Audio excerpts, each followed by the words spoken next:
to tell you something that is absolutely bat-scat crazy, Cole. That teams that have swept their LCS are 0-4 and about to go 0-5 against teams that went to 7 games in their LCS. And I have a piece of advice for every manager in the future who gets into that position, whose team is unstoppable, unbeatable through the division series and the championship series. You sweep your way through to get to the World Series.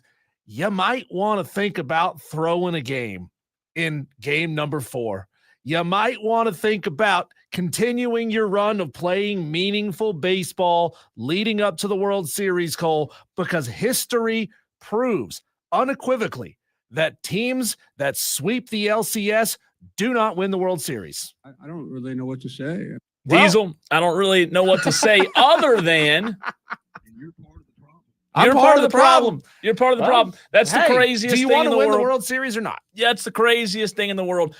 That statistic, that trend will not last forever like that, right? Maybe not.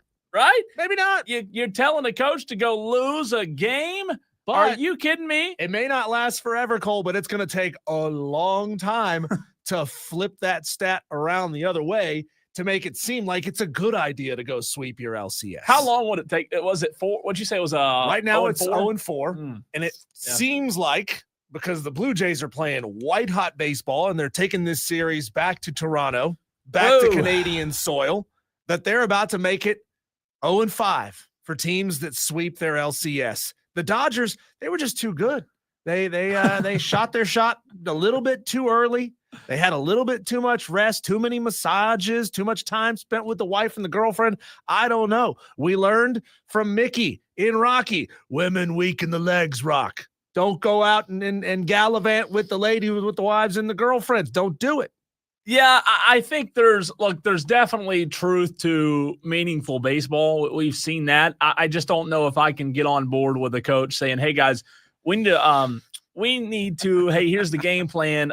Lose the game tonight. Tank." I mean, in other words, Diesel, that would be Y'all need to be fired. that would be a case for Dewey to say, "Look, you're my manager, and I hired you, and I pay you millions of dollars, and you're telling me that." Your game plan is to not have a game plan and lose? Yeah, are you kidding me? That's exactly what I'm telling you, Cole. And it's not just teams that sweep in the LCS and their opponents go to 7.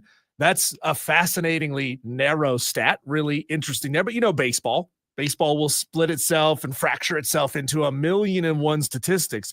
But when you go back, Cole, and you look at all of the sweeps since 85, since they bumped this thing to a 7-game series, that's happened 10 times now. 10 teams have swept their LCS since 85. 7 of those teams have gone on to lose the World Series. Wow. So only three have ever gone on to win the World Series after sweeping since the adjustment to the 7-game World Series. So I will say it is truly a shocker to me to hear that. It truly is a bomb drop, right? However, me being the stubborn coach that I would be, or the manager, I'd be the one that wants to buck the trend, right? I'd be the one that wants to prove that trend, prove that statistic wrong.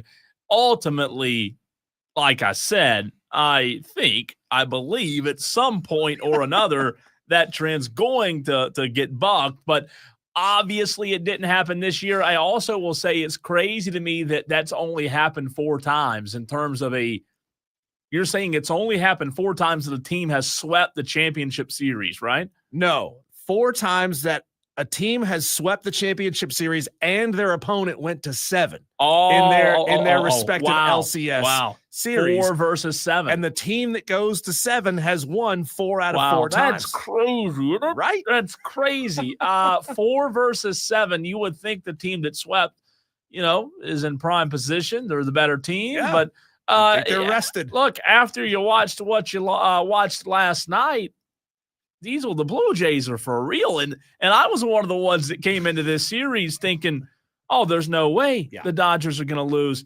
And I even said last night, there's no way the Dodgers will lose 2 in a row at home. There's no way. I had I had them checked in, locked and loaded to win last night. I had a little cheese on them, and obviously that didn't happen. The Blue Jays just look fantastic right now, and you got to tip your cap, but I don't know that I could stomach losing. I don't like to lose, and if I'm a manager, I don't know that I could tell my team to lose, but it truly is fascinating. Well, we will certainly do our wellness check on Smitty tomorrow to see how he's feeling, because he is an unabashed Dodgers God, that's fan. not good. Does Smitty have any actual connection to the Dodgers, or did he just pick them? You've known him for a long time. I could be wrong here. I think he's told me before that his dad was, so he and his brother are. I know his brother pretty well too, and I think it's one of those where they've all kind of been Dodgers fans. They're also Lakers fans, so they're LA. At least they're consistent. Yeah, they're LA fans. I saw a car the other day driving around that had a Yankees, and they had a Yankees sticker on the back of their car, and then they had like some LA team, Yankees and Lakers, and I'm like, that's lame. Of course, that's bandwagon to the T right there. Mm-hmm. But that's a good point. I forget about Smitty being a Dodgers fan, and then all of a sudden you look at what happened last night. After we thought the Dodgers were unbeatable, boy, oh boy, does tomorrow's game 6. I mean, it feels monstrous in a way where, like, we're going to say the same thing here. There's no way the Dodgers lose 3 in a row, right? Like, there's no way. You would have thought last night with Snell on the mound that there's no way they lose 2 in a row, but he didn't play well. Snell got shelled. He did. First 2 batters come up there and hit dingers. Wow, what a start to that game. And ultimately, all it took was 2 batters to beat the Dodgers last night. It's crazy, man. It was a close game until the Blue Jays kind of opened it up late. What was that, the 7th inning? They played at 2 runs. The 8th, they played in 1. Savage was incredible last night. Again, the East Carolina Pirate, 7 innings pitched, only allowed 3 hits, 1 earned run last night, 12 strikeouts. 0 base on balls. I mean, this guy, he's not walking people. He's striking them out. It's cool to see because obviously he's beating the Dodgers, but at the same time, it's cool to see because he's an East Carolina Pirate. He's a local guy. Grew up in Pennsylvania, but still, he went to school right up the road. He's adopted. We'll give him a pass on that one. Man, just what a wild 6th inning or 7th inning there for the Dodgers. Snell just started getting wild, and nobody. They even went to the bullpen, and the bullpen pitcher was throwing wild pitches, plating runs for the Blue Jays. I just wonder about the Dodgers' mental state right now, having been shelled multiple times in this series. We haven't had close games except for Game 3, right? Is that the only close game, or was Game 2 close? I can't recall off the top of my head, but Game 3 going into 18 innings, which was wild. Yeah, 6-2 on Tuesday. Yeah, and then 6-5 was the Game 3 was a 1-run game. That's right. That was the marathon 2 games where it went into 18 innings. But you're right. The pressure, before we get the phone lines here in just a second, the pressure all of a sudden becomes 100% on the Dodgers. And I've got some stats after we go to the phone line, not only about your stat when it comes to teams who swept versus played for 7. Teams historically that lead 3-2, what do those numbers look like? I'll tell you in just a second. TA and Gaffney wants to weigh in on what happened last night in the World Series. What's up, TA? Hey, guys. Wow. Smitty's got family in California. Does he? So he's a lifelong Dodgers fan. Okay. Yeah, his dad threw it by way of his father. Him and Alex love the Dodgers, always have. Gotcha. But I thought, and it's stupid to say this, and most people are going to say you're stupid for saying that. I'm actually a Blue Jays fan. I was drafted by the Blue Jays in the 19th round back in blah, blah, blah, blah, blah, blah, blah. So I'm a Blue Jays fan, but I started this series out with just falling in love with Ohtani, and obviously I have no connections with the Blue Jays now. I used to bird dog for them a little bit and go scout some for them, but I don't anymore. So, long story short, I was pulling for the Dodgers, and it looked like it was a throwaway game.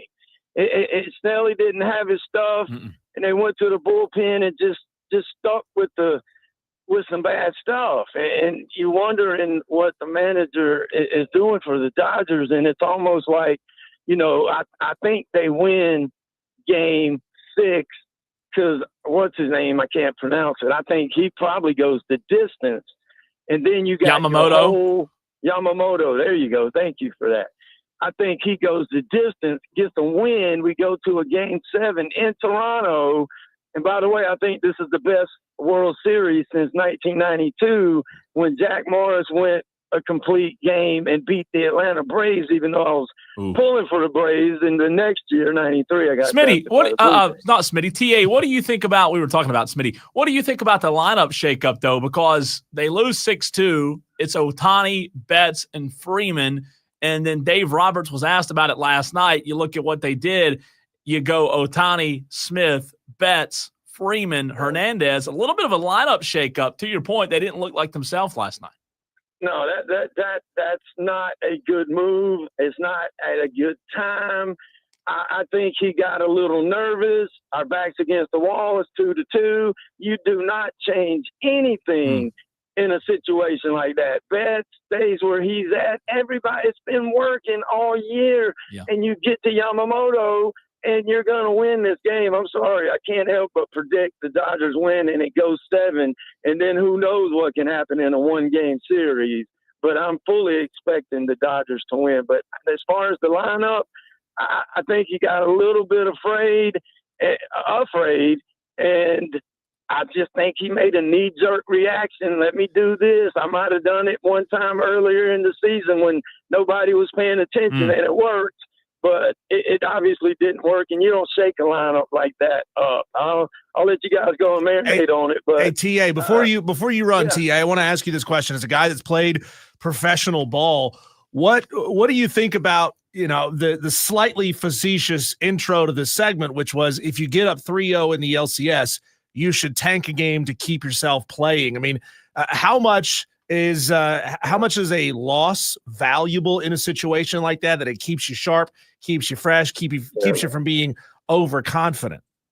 That's terrible. You can't at this point in the season, you got your foot on their neck and you want to step on it and choke them to death. So you do not give up any games, even though it seemed like he was just doing things, leaving pitchers in too long. Yeah. And if he was saving them and they come back and win, then it's all for naught. It's still a bad move, I think, that he did it. And we can look back and always say that. But I think they get it together.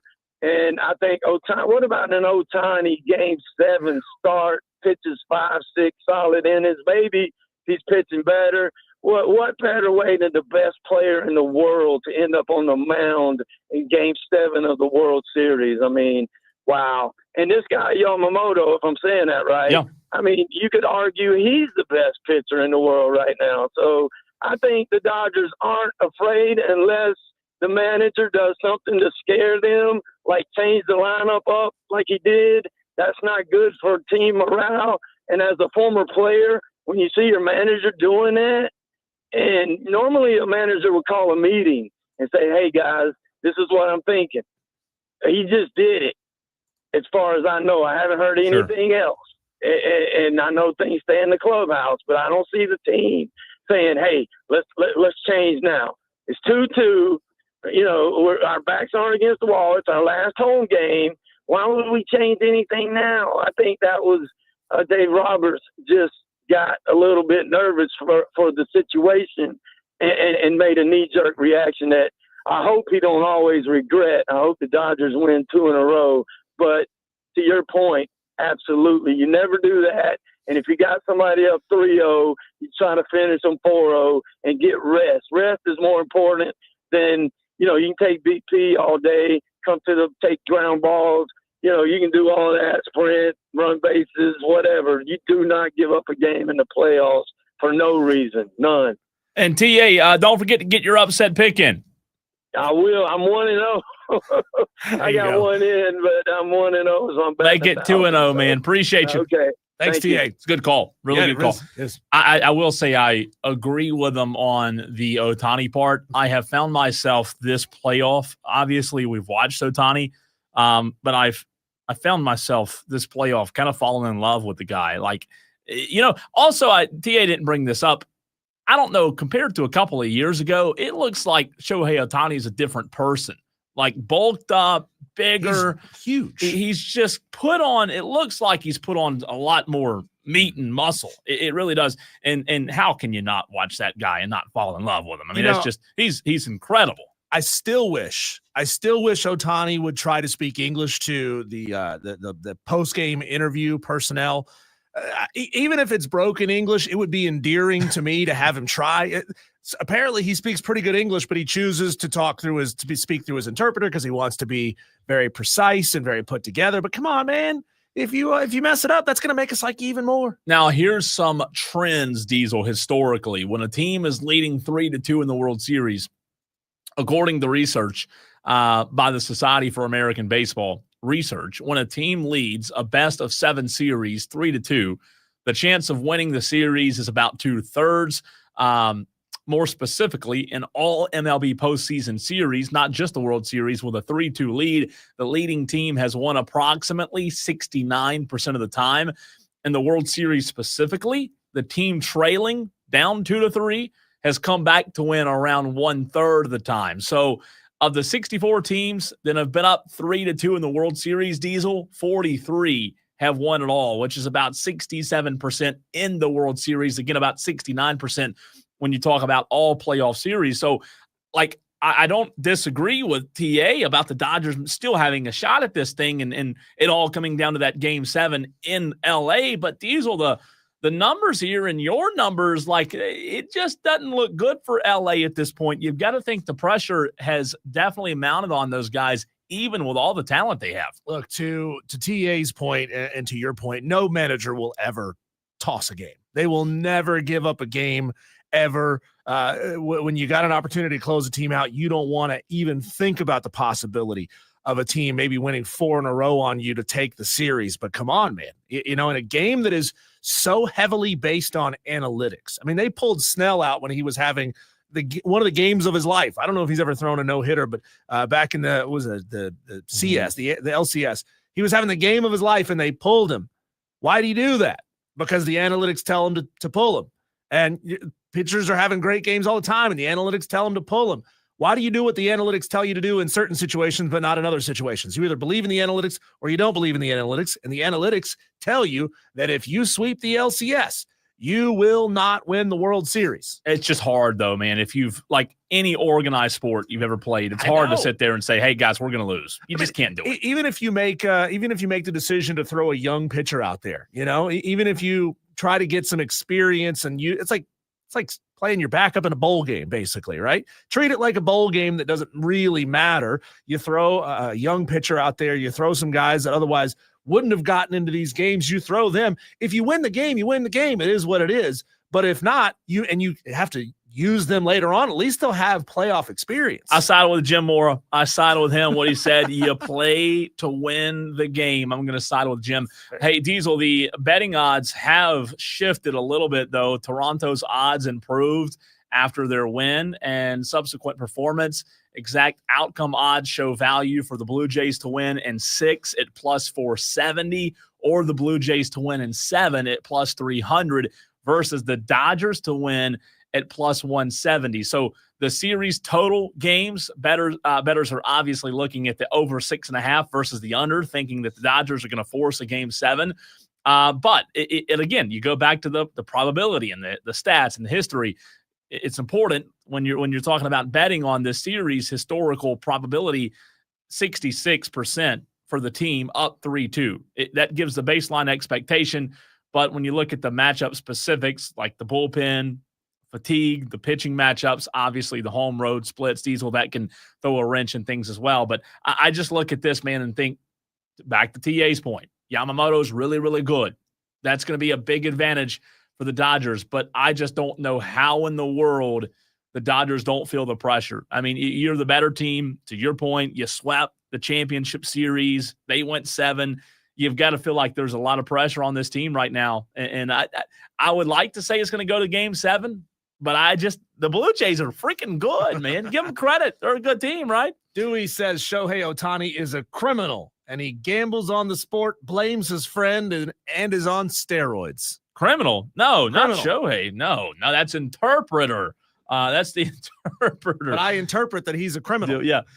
Jersey Joe says Jersey Joe's getting ready to send his upset pick in. Tolos 20 minutes ago. Now Jersey Joe is talking in the third person. I said Jersey Joe like 9 times. 20 minutes ago, the upset picks challenge opened 844-326-3663. Lefty Tiger says to start the World Series, I was like, dang, guess I got to pull for LA because can't have Canada winning, but Toronto has changed my mind.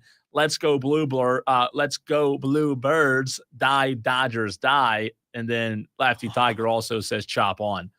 Yeah, I'm kind of the same way as Lefty Tiger. I mean, I don't have a problem seeing Toronto win it. They're just a good baseball team. I just like the proof that just because you have a historically large salary for your team doesn't necessarily mean you're going to win the World Series. Ooh, got to That's play baseball. the game. You got to play the game, right? It's fascinating, man. Game 6 tomorrow night. It's going to be a lot of fun. We've got to run to a break because we've got the States segment with Chapel Fowler next.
Every Thursday at this time, it's the States segment. We rotate with Chapel Fowler of the state newspaper and Jordan Cade. Chapel covers Clemson, Jordan covers South Carolina, and we bring on Chapel Fowler for today's States segment as Clemson prepares for Duke this Saturday, a noon home game for the Tigers. And Chapel, the second time this year, the Tigers are coming off a bye week.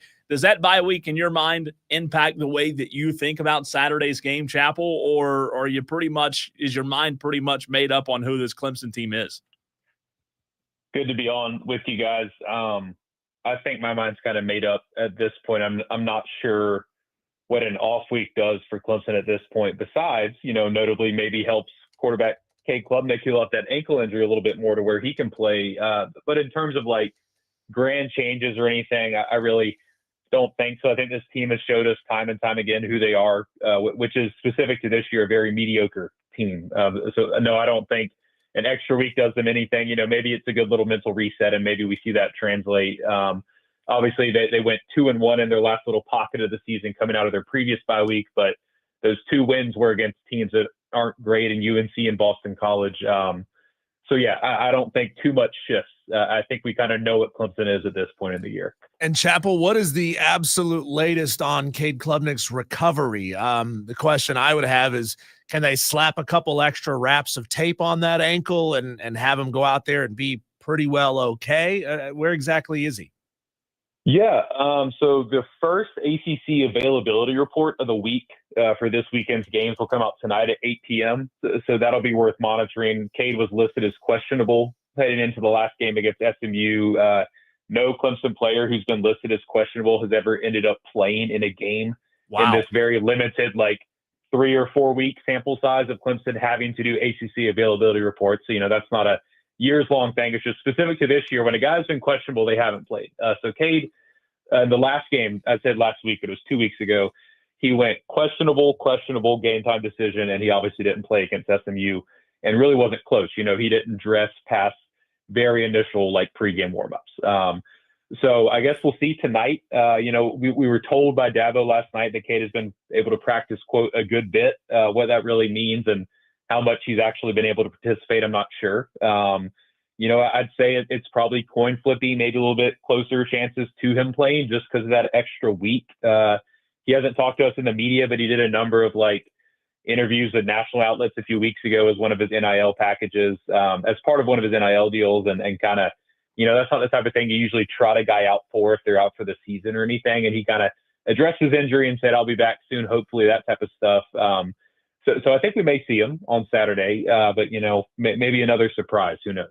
Chapel, along those same lines, with the bye week changing your mind on this team, does the status of Cade Klubnik and whether he goes or not change your mind in terms of what they do Saturday against Duke? A little bit. I think it's the type of situation where, I don't know. I'd be interested, to do a Clemson fan poll on what people think about Cade Klubnik. I don't think anybody loves him to death and thinks he's the greatest quarterback in Clemson history, because no, he isn't. But I feel like in these last few weeks, we're coming down the stretch run of his time with Clemson, people are, starting to rally behind him, or at least saying, hey, we appreciate what you've done for us. I think that could be a rallying cry of sorts. Imagine Cade comes back, he has a really good game against Duke, and, the home crowd that's been sitting in those bleachers waiting for a win, waiting for something exciting at home for so long this year, finally gets a chance to cheer and get fired up. I could see that kind of being a little wind in the sails moment to end the year. So I think for that reason alone, momentum-wise, it could.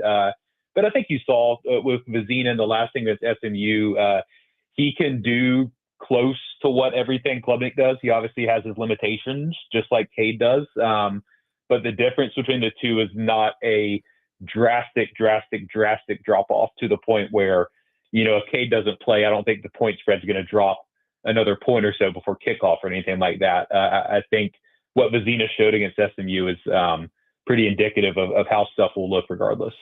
Chapel, given what we know now, would you put Cade Klubnik top 10 Clemson quarterbacks all time? Top 10, I'd say probably yes.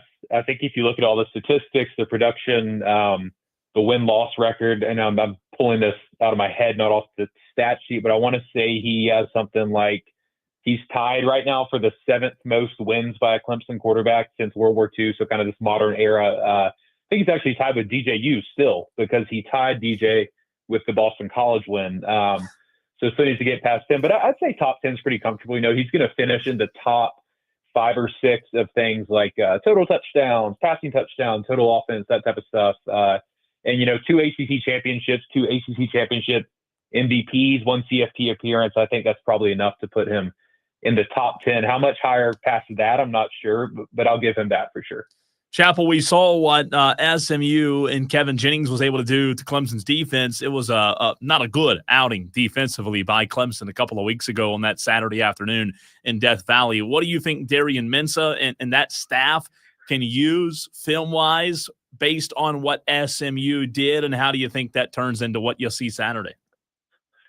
Yeah, I think they're licking their chops, honestly, and I don't know why you wouldn't. Like, Clemson, so many key moments against that in that SMU game. They have a cover 3 bust on a very routine play call in the first quarter, and that's how that 70-yard touchdown to Hudson happened at a time when the defense had been playing so well.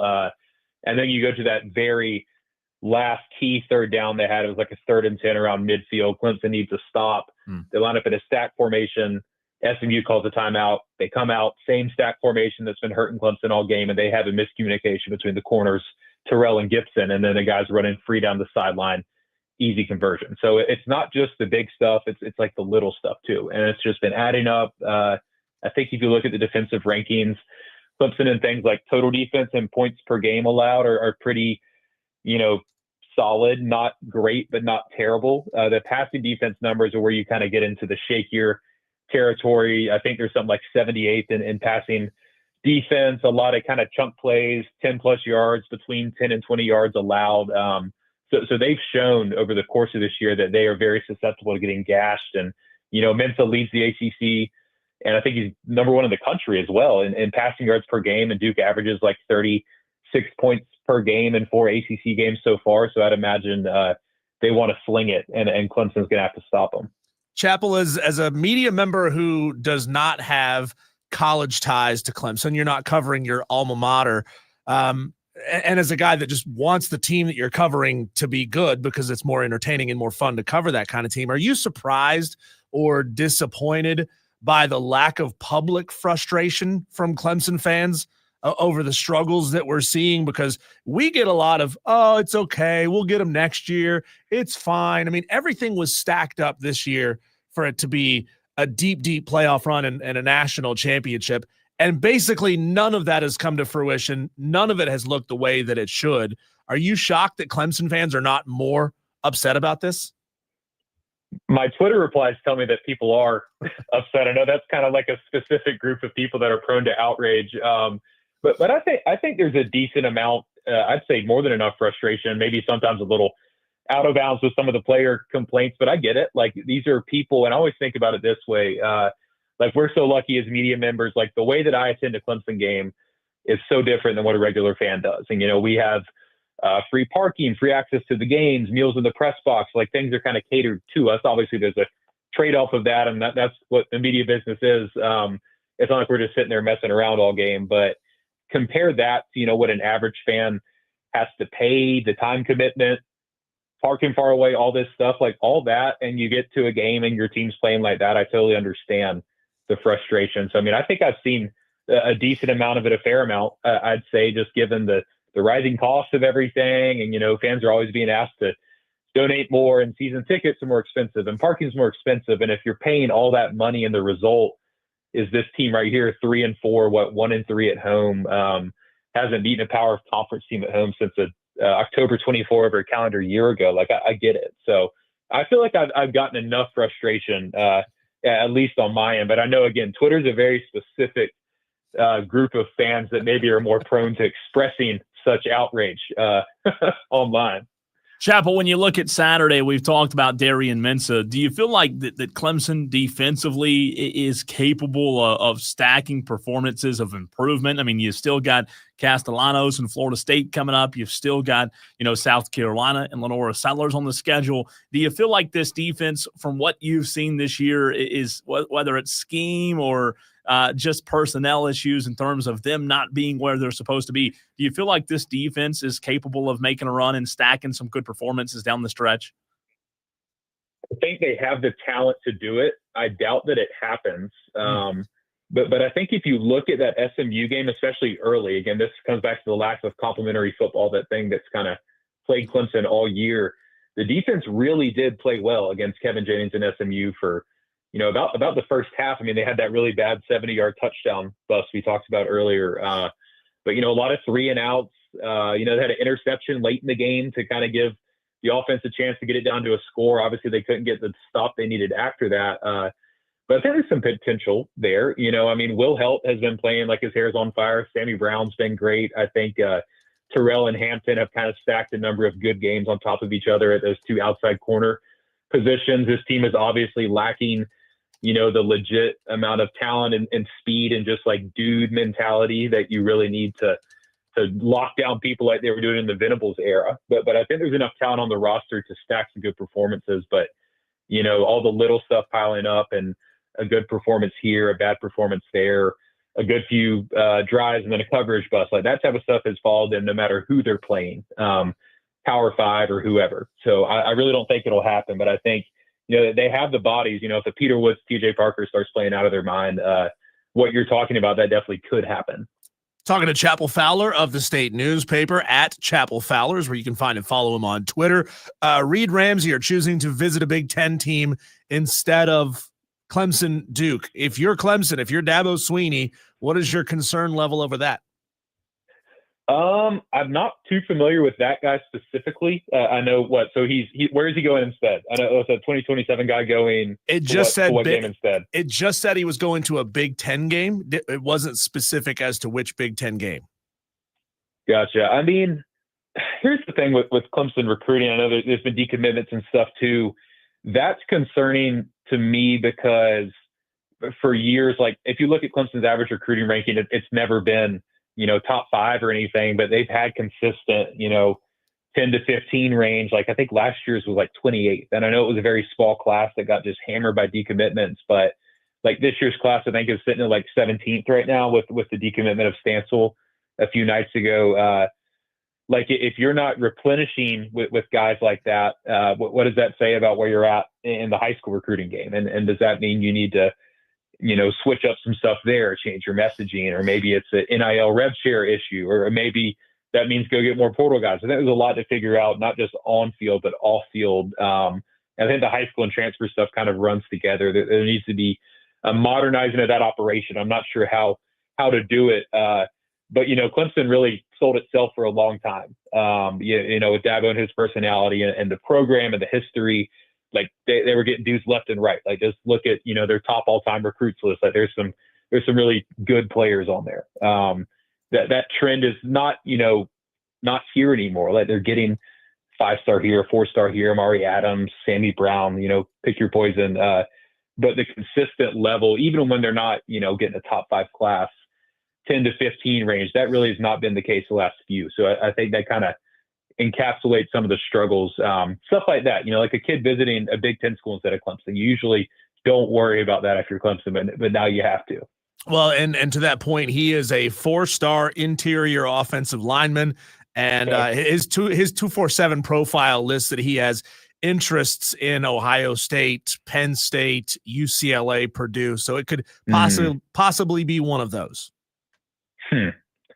Yeah, I mean, those schools are competing with Clemson. They have for a while, some of them, but you're looking at schools like a UCLA or whoever. Like these are not the type of schools that Clemson is finding itself competing against for recruits now, and maybe even losing out recruits too. Are schools that for the longest time they really were on an equal playing field with, if not a little bit higher. You look at where some of the people flipped to in last year's class. Like you probably don't anticipate a defensive back flipping to Georgia Tech late in the cycle, but that's what Tay Harris did. A guy flipping to Duke, Bryce Davis. I think it kind of speaks to the modern aspect of college football and how NIL and rev share have kind of leveled that playing field. But even within that, there are some teams that are still at that elite level that are still raking in great classes. Georgia, Ohio State comes to mind. I don't really know where Clemson fits in at this very moment within kind of that power ranking. Chapel, with that being said, on the recruiting question, how does Dabo Swinney respond to that? 2 straight years he's lost guys that were up there in the recruiting rankings and guys that were probably going to be counted on to be immediate impact kind of guys. Where does that leave Dabo in terms of what he does this offseason in the portal in your mind? Yeah, some quick numbers on that. I'm pulling up a story I read on Stancil from last night. So that is now, they've had 10 guys decommit over the last 2 classes combined. In 9 of those instances, it's been something that happened in August to December of the cycles, the last 2 or 3 months of the cycle. And in all those instances, the guys either committed to another power school, later on flipped to another power conference school. They have 2 guys in their 26 class that are currently decommitted from Clemson and not committed anywhere else. What they're obviously going to end up at a power conference school. So I think trends like that are impossible to ignore. Like if your issue is you get guys during the summer and then you can't hold on to them down the stretch in the fall, and it happens that many times, that is not, that's not like a bug, that's a feature. That's something that you got to address, because for years that was never an issue. Like Clemson had maybe, 3 or 4 total decommits in a 5 or 6 year period when they were really ramping it up and winning titles and everything. So again, part of it is the modern state of college football, and it's hard to hold on to guys. And sometimes insert school X suddenly has more money to throw at someone, and it's just a much better situation, and anybody in that kid's spot would take the money. But I think it just kind of shows, again, we were talking about things need to get modernized. I'm not sure how. High school recruiting is hard to handle. Kids are so fickle. They commit, they decommit. I'm glad I'm not having to do that for a program, because I wouldn't do a good job of it. But their GM and people like that get paid big bucks to figure that out. So I think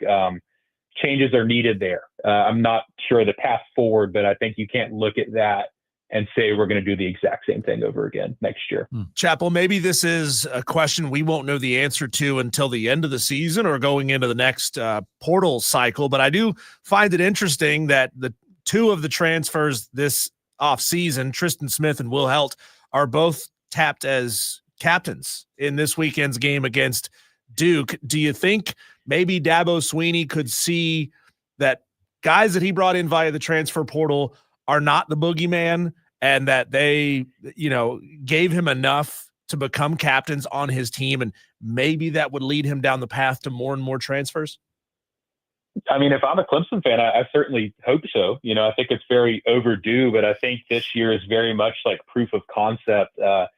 Not only have the 2 guys that you mentioned and Jeremiah Alexander, I guess to a lesser degree, been impactful for Clemson, but fans freaking love those guys. And I'm sure y'all see it whenever they're making a play or they're talking to the media. I feel like I can't tweet something about Tristan Smith and not get 100 likes. People love that kid. People love Will Help. People like Jeremiah Alexander. So I think, and I think it's because to some degree they've been so starved to, have their program really modernize and take guys like that. And I know Dabo has his reasonings for not taking transfers over the years.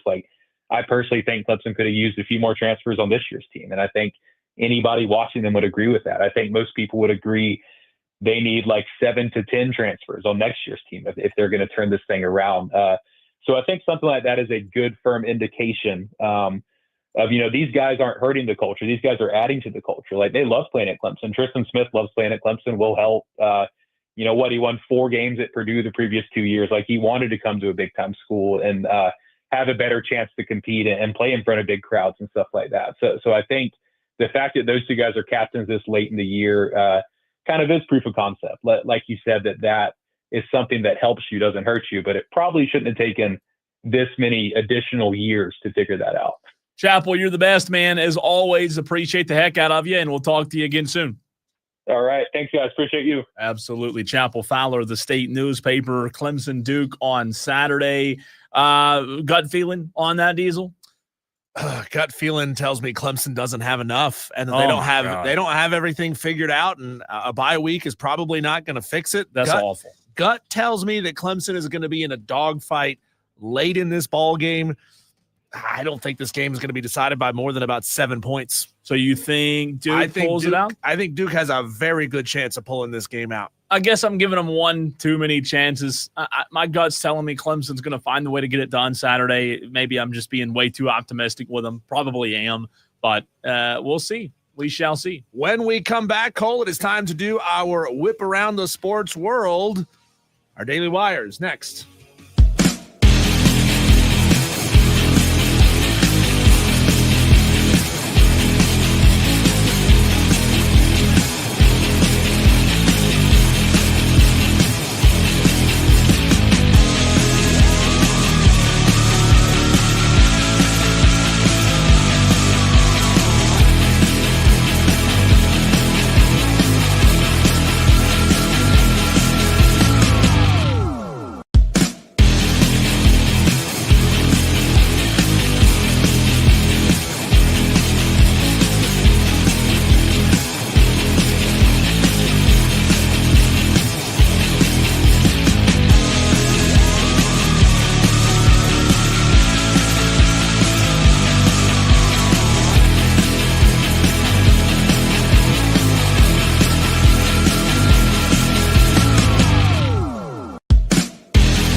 Tolos, get us your upset picks for week number 10. The upset picks challenge is open. We need your name, your game, and the spread.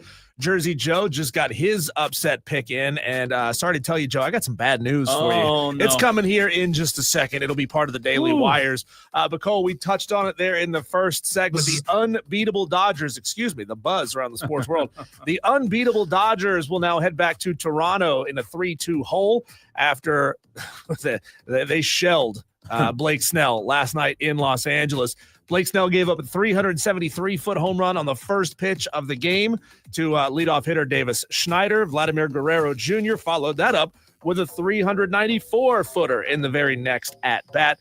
Snell lasted into the sixth, but a few wild pitches later, and the Blue Jays blew it wide open 6-1 final. Yeah, you've heard so many people say this has been the best World Series in a long time. I think a lot of that has to do with the unthinkable, the Dodgers being unbeatable and them having lost games. It's been incredible. It's great for ratings, too. Yeah. People want to see the Empire go down.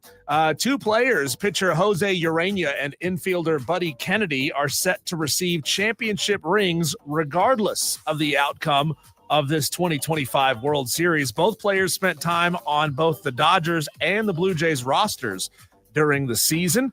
Kennedy started the year with the Phillies before joining the Blue Jays in July, then moved to the Dodgers, then back to the Blue Jays. Urania also played for both teams during the season, making them eligible for championship rings Isn't that crazy? due to their contributions, regardless of who wins. That is wild, man. Going back and forth, whatever it takes. And Urania finished the season as an Angel. How crazy is that? Nebraska coach Matt Rule just signed a 2-year contract extension this morning, which will take him through the 2032 season. This is interesting, Cole. There's an innovative clause that says every time Nebraska qualifies for the CFP, his base salary for each year on the deal increases by $1 million. Wow. Must be nice, right? Yeah, really interesting. But the good thing is, I guess, for Nebraska, if he never makes the playoff, they don't have to up his salary. Yeah. Fascinating. A win-win. A win-win for both Nebraska and Rule, yeah. Either but Nebraska doesn't win because they don't get in the playoff. Yeah, true. Speaking of Jersey Joe's upset pick, this is might change some of your minds if you haven't gotten your upset pick yet. Cincinnati senior running back Evan Pryor will be officially listed as out with an ankle injury on the Big 12 availability report for the game at number 24 Utah on Saturday.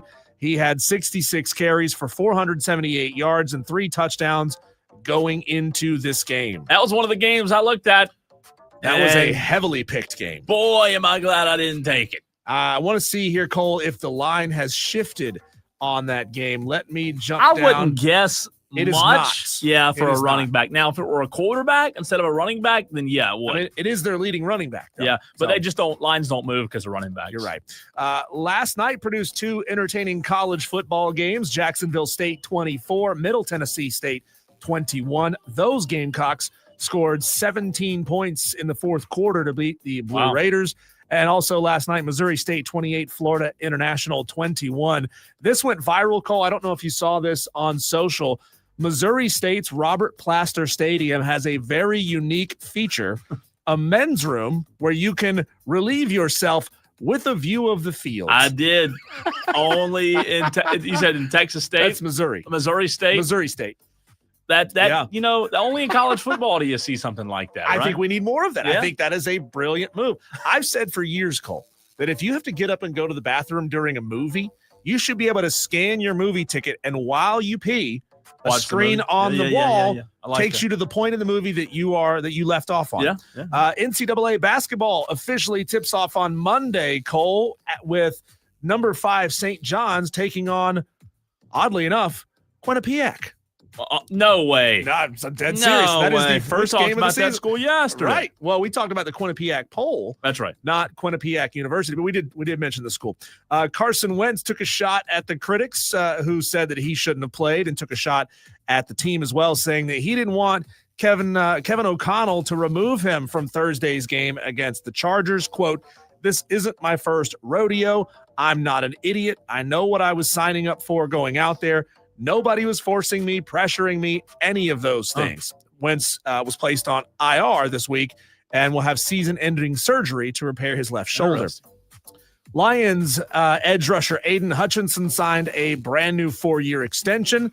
The deal is worth $180 million, with $144 million of that guaranteed, making him the second highest paid non-quarterback in the NFL behind Micah Parsons. Making that money. And last one here for you, Cole.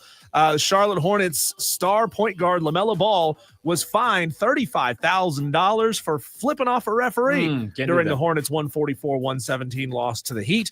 He was whistled for an offensive foul. He told the ref he was number 1 and was assessed a technical foul with 4 minutes to play in the fourth quarter. Yeah, can't do that. Kevin Buggs got his upset pick in. Continue to do so. Tolos 844-326-3663. Diesel and I will tell you or remind you what game we picked in the upset pick challenge. Need yours at 844-FAN-PHONE. In the very next segment, Diesel, I'm going to put you to the test, and I'm going to try to do the same. We're going to break out the dictionary, and we're going to play one word. You describe a certain coach or a certain team that I'm going to present to you and the Tolos in one word. Also, call in for your upset picks next.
If you only get one word, Tolos, I know that's incredibly challenging for Diesel and I because we spit out many words throughout the course of a show, and a lot of you Tolos can't just fixate on one word, but that's what we're going to task you with in this very segment. Would love for you to play along during this one-word challenge, Diesel. I have 10 topics, and each of us and the Tolos will give our best one-word description. All you get's one here. You can't be greedy. You can't be choosy, but that's where we're going. Welcome into Wire to Wire, hour number 2. He's Diesel. I'm Cole Bryson, and we still need your upset picks. Tyler from the Berg just got his in, 844-326-3663.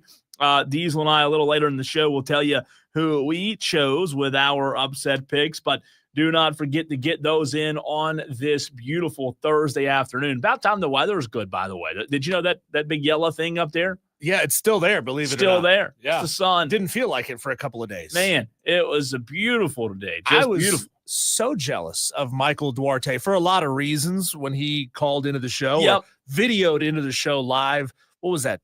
Tuesday. Where he said that it was 93 degrees Isn't that crazy? field level for that game. It was wild. I was like, come on, man, you're making me jealous. And it was 40-something. Yeah. And pouring down rain here. So here we go. We got the sun back. It's a great Thursday. We've got high school football tomorrow, college football on Saturday, NFL tonight. So, man, good time for the weekend to arrive. Diesel, we're gonna put you to the test, the Tolos to the test, and I'm gonna see how I can do as well. Is I am going to ask for a one-word description, and then after the description, obviously, we can dive into why you gave it that one word. Okay. But I've got 10 topics here, and by the way, we've got our Behind the Enemy Line segment coming up in the very next segment. John Darnell, sideline reporter for the Ole Miss Rebels. He'll join us in the very next segment, going behind enemy lines, so stay tuned for that, Gamecock fans. But let's start with a guy who's been pretty successful. Some around these parts may not be too fond of this certain guy, but it just depends on where your fandom lies in the NFL. Diesel, I'm giving you the floor first on this one. One word. That's all you get. And Tolos, you play along as well at 844-326-3663. In one word, how would you describe Matt Rule? One word to describe Matt Rule. God, as somebody who speaks for a living. I know. That's why this is That's challenging. hard. This is challenging. I'm telling you. To describe Matt Rule. And I'm trying not to use contractions or dashes or anything like that. One word. Ivan's. Underwhelming. Whoa. Diesel. Underwhelming. That's mean. That's harsh. I didn't think you would be in a negative light toward Matt Rule. What? He's a good coach, though. Good. Are you judging him off of what happened in He's not Charlotte? great. Are you judging him off of that? Well, that's part of it. Yeah. That's part of it. But, I mean, what has he done yet in Nebraska? I think he's building the program. I do think Nebraska's a very challenging place to not only stay consistent, but also stay relevant. Ooh, JB says dull. Dull is for his Matt word for Rule. Y'all are harsh on that guy. And I thought I was going to be. You only gave me one word. One word. You went underwhelming. Underwhelming. JB went dull. I like both of them, but I'm not going to go as negative on Matt Rule. For whatever reason, I like Matt Rule. I do. I don't know why. I know things didn't work out in Carolina, but Diesel, what does work out in Charlotte? Right? I don't put that. Well, we got concerts. Thanks to Dave Tepper. I appreciate that. Texter says his word to describe Matt Rule is Oompa Loompa. Another texter, Darth Chosen. We can't read this word on the air. Can't read it. Let's just suffice it to say member. Member is his word. And then Dale says hungry. Hungry for Matt Rule. See, I would go more in the direction of Dale. I would go, and maybe I'm just being optimistic. I would go reborn with Matt Rule in the sense of interesting, a new light, a new opportunity. And again, I do think it's hard to stay relevant, Diesel, at Nebraska.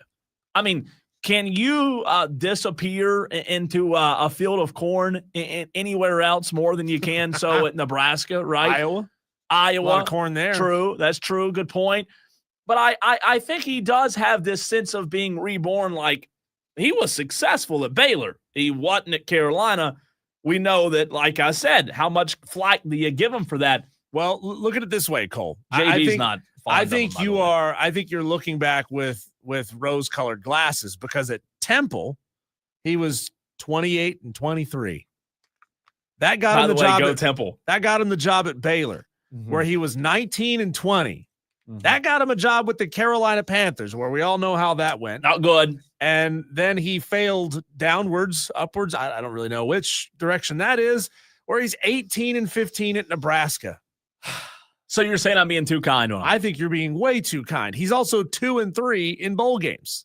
Do I just want it to work out? Yeah. Maybe so. I mean, I don't hate the guy. I think he's probably the right guy for Nebraska. I was surprised to see a lot of negativity. Now, JB says 2 and 21 overall as a college coach against top 25 teams. Sounds like Billy Napier. Sounds like James Franklin. Sounds like James Franklin. Now, granted, he didn't inherit a great situation at Nebraska, right? Scott Frost did not leave the cupboard full. Went 5 and 7 in his first year, turned that into 7 and 6 his second year, and so far he's 6 and 2. They're going to have a good season this year. You're going to have a good team. So give it time. But I'm not basing it off what I think he could be at Nebraska. I'm basing it off of what he is at Nebraska and what he has been in college football in the past. Dan B says my one word for the feeling of Rule is undetermined. Oh, I thought he was going to quote Animal Mother from Full Metal Jacket. Say, if I'm going to get my junk blown off, my word is poontang. Dan B also says if 2 and 21 is true, that's not good. And no, if that is true to JB's stat on Matt Rule, 2 and 21 overall, look at JB going to the bin there. We have to fact check it. Not saying JB's lying. This is on Wikipedia. Again, not fact checked. He is 2 and 22 against top 25 so JB's teams. Right there at it. But Reddit says he's 2 and 23. So I don't know. He's close. It's not good, regardless. Yeah, exactly. Percy says mediocre for the one word to describe Matt Rule. All right, now we're going to bring it local. One word, Diesel, and this one's going to get fun. This one's going to get interesting. The one word to describe Cade Klubnik. Oh, God. That's 2 words. Water, what's your name? One word to describe Cade Klubnik. Oh, God's good. It's a good way to describe him this year, but that's 2 words. Bust. Woo. Tell us how you really feel, Diesel. Tell us how you really feel. He went there.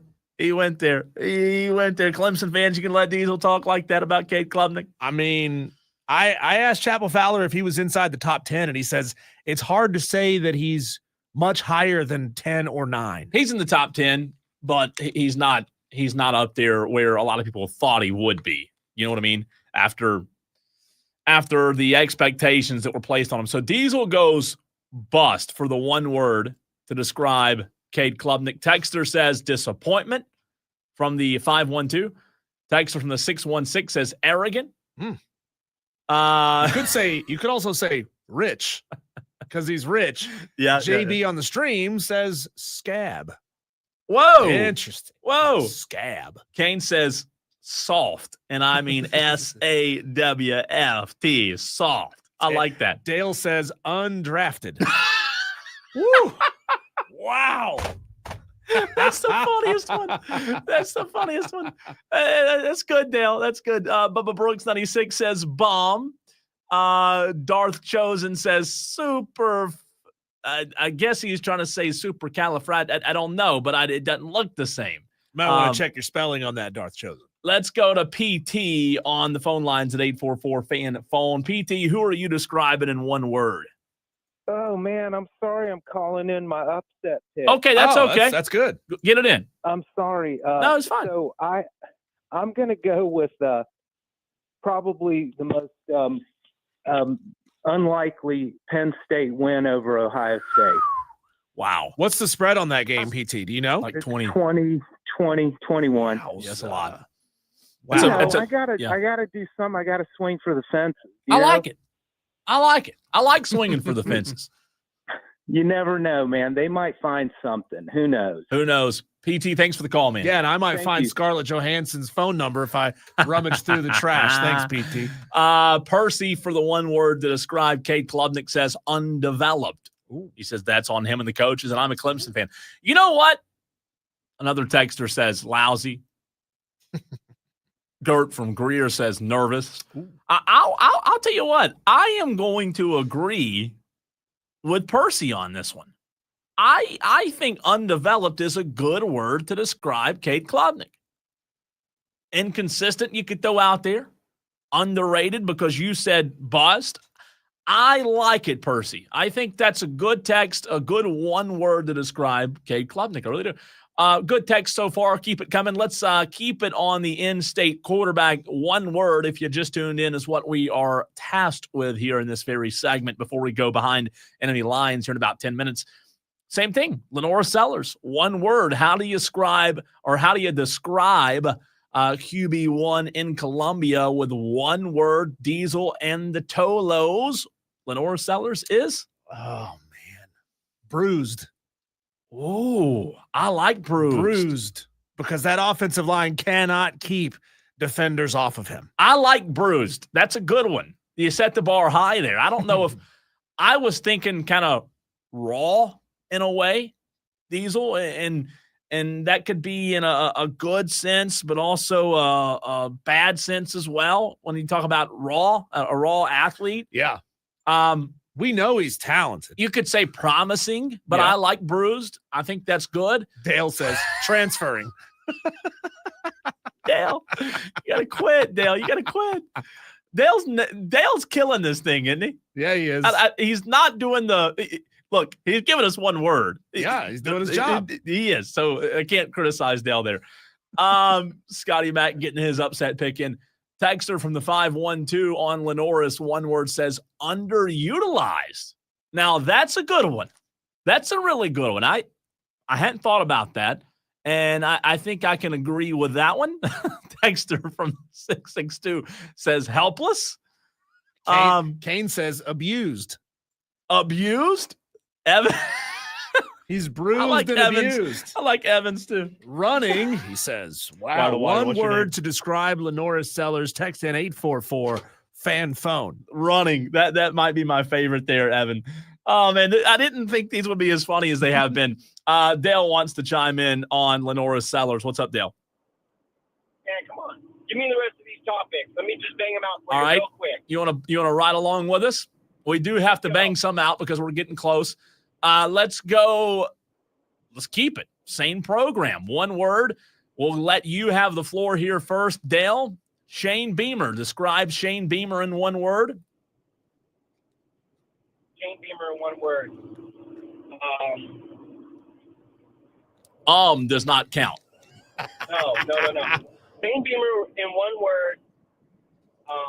Finale. Did he say finale? Finale. Interesting. Like this is all you're going to get? I was going to say fired. Why? What's your name? Finale, like this is your last shot. Yeah. Finale. Dave, you want to I was going to say petulant first, and then you threw out finale. That's a good one, but petulant is my real one, Cole. Diesel, how do I lock these in and get both of them on? I got you. You got me? We'll grab You got me. Dale's call, hit lock. Okay, and we then got we'll Kev. put Kev on the line, so we got them both on the line at the same time. Thank you for that. What was your word, Diesel? Petulant. Petulant. Yeah. Did you steal that from Dewey? Immature. Oh, we're getting hot. Kev, how would you describe Shane Beamer in one word? Blowfish. What does that mean, Kev? You remember, so after the game when they lost, and he was sitting there with his hands all folded up and his jaws was all blowed out. He was like a little lost blowfish standing there on the field with his jaws folded out like he was about to pout like a little child. And Lenora Sellers, he looked like the new improved black Clark Kent with his glasses on. Y'all are killing us on these. These are funny. I didn't expect to be. Texter says bipolar for Shane Beamer. Darth Chosen says hokey. That's good. Yeah. That's good. Hey, why don't you say kicker? Yeah, that's good. That's good. All right, let's keep it in-state head coach. We're going to go back to Dale to lead things off. Describe Dabo Swinney in one word.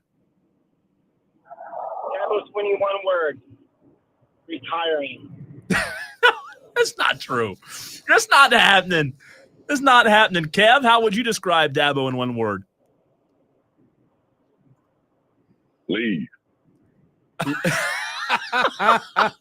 Did you say leave? Leave?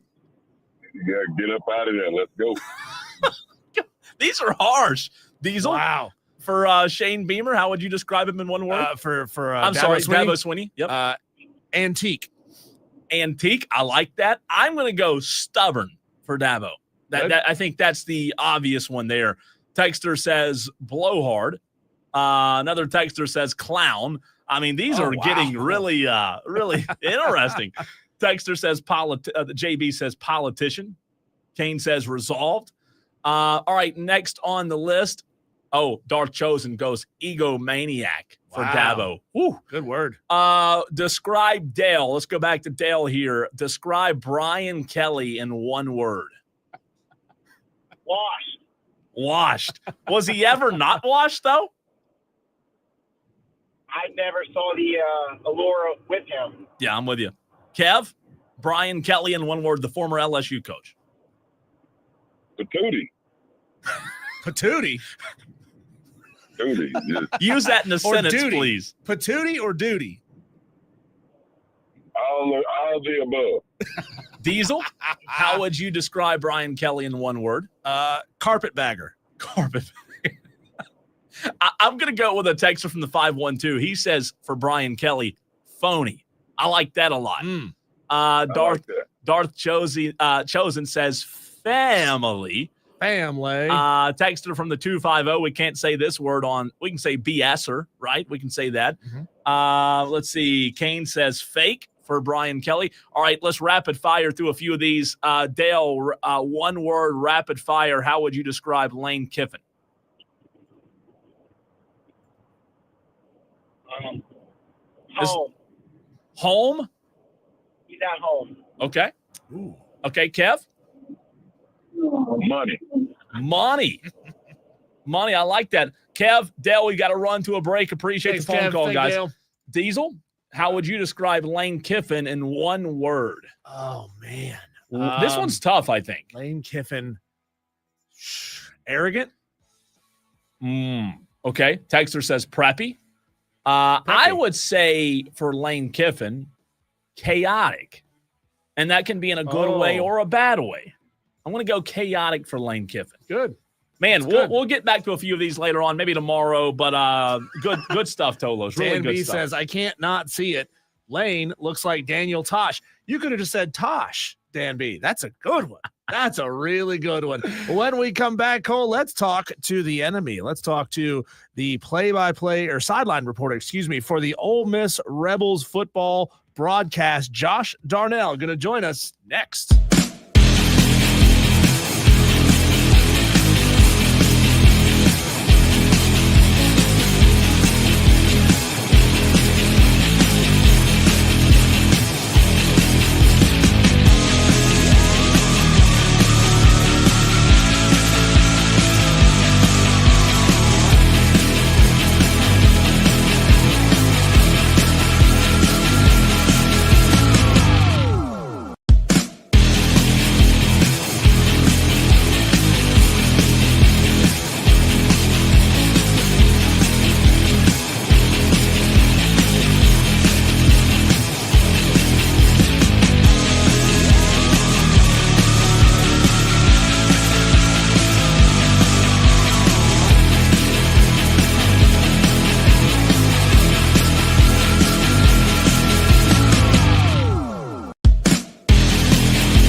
Well, out of the frying pan and into the fire go the South Carolina Gamecocks after a close game at home against a really good Alabama team. They just get to go on the road and follow that up against a really good Ole Miss. To talk about it, we go behind enemy lines with John Darnell, sideline reporter for the Ole Miss Rebels.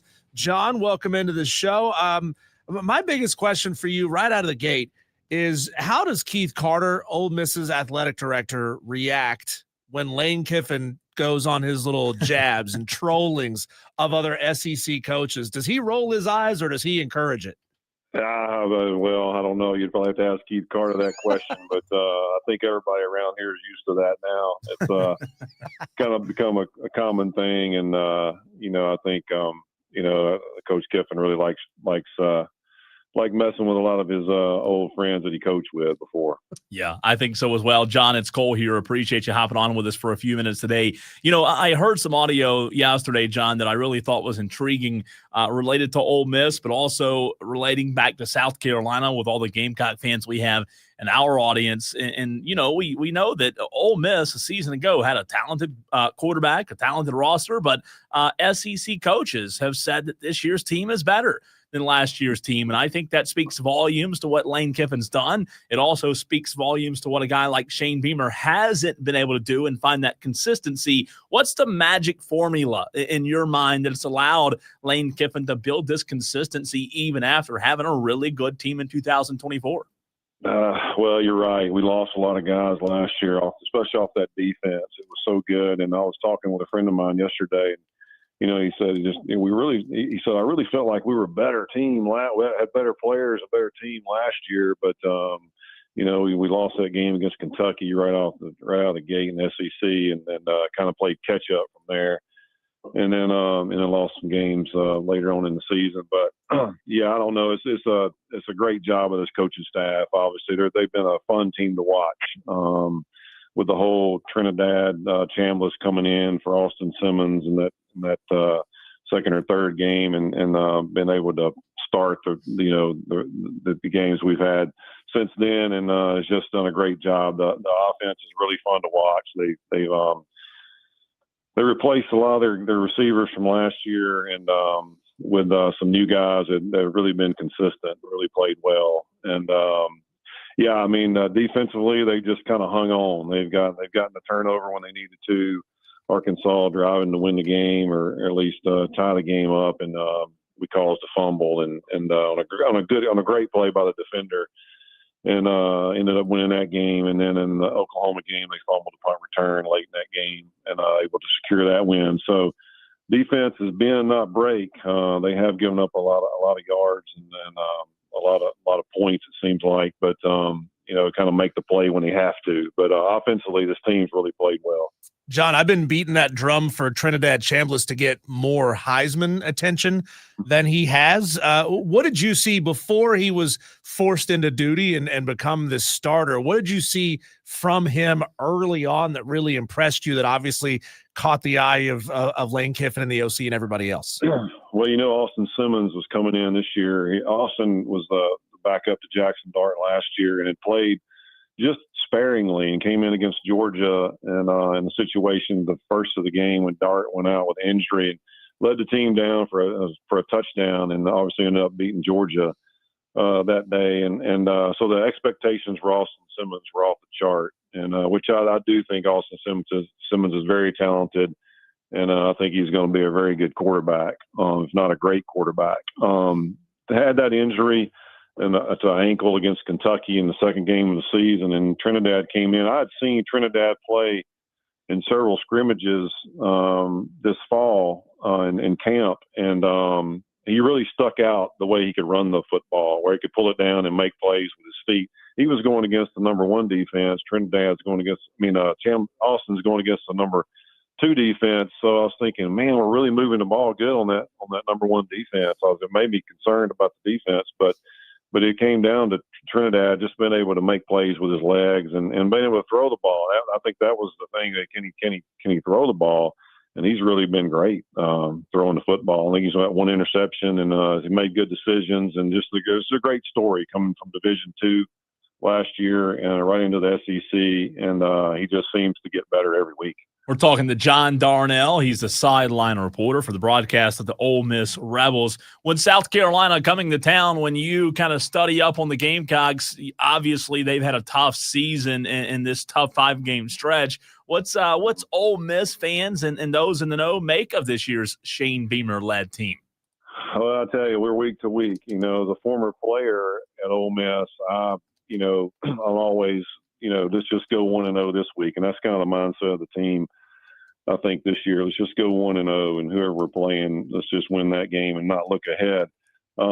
Every game we play, it seems, as an Ole Miss fan, not even as a former player, it goes down to like one possession. So I think the fans are ready for a really good game, probably going to go down to one possession like all our other games have. And hopefully we can make a play in the fourth quarter or get the ball and run the clock out, or maybe have to drive to win the game, whatever. Just try to win the football game. And I think that's kind of the mindset. We're cautiously optimistic about the season and just take it one game at a time. And I think last week was a big win for all Ole Miss fans and the team. Going out to Oklahoma and getting that win out there was just a huge win for us. Fell short at Georgia. Felt like we had a really good shot there, leading by 9 going into the fourth quarter, and just couldn't stop Georgia.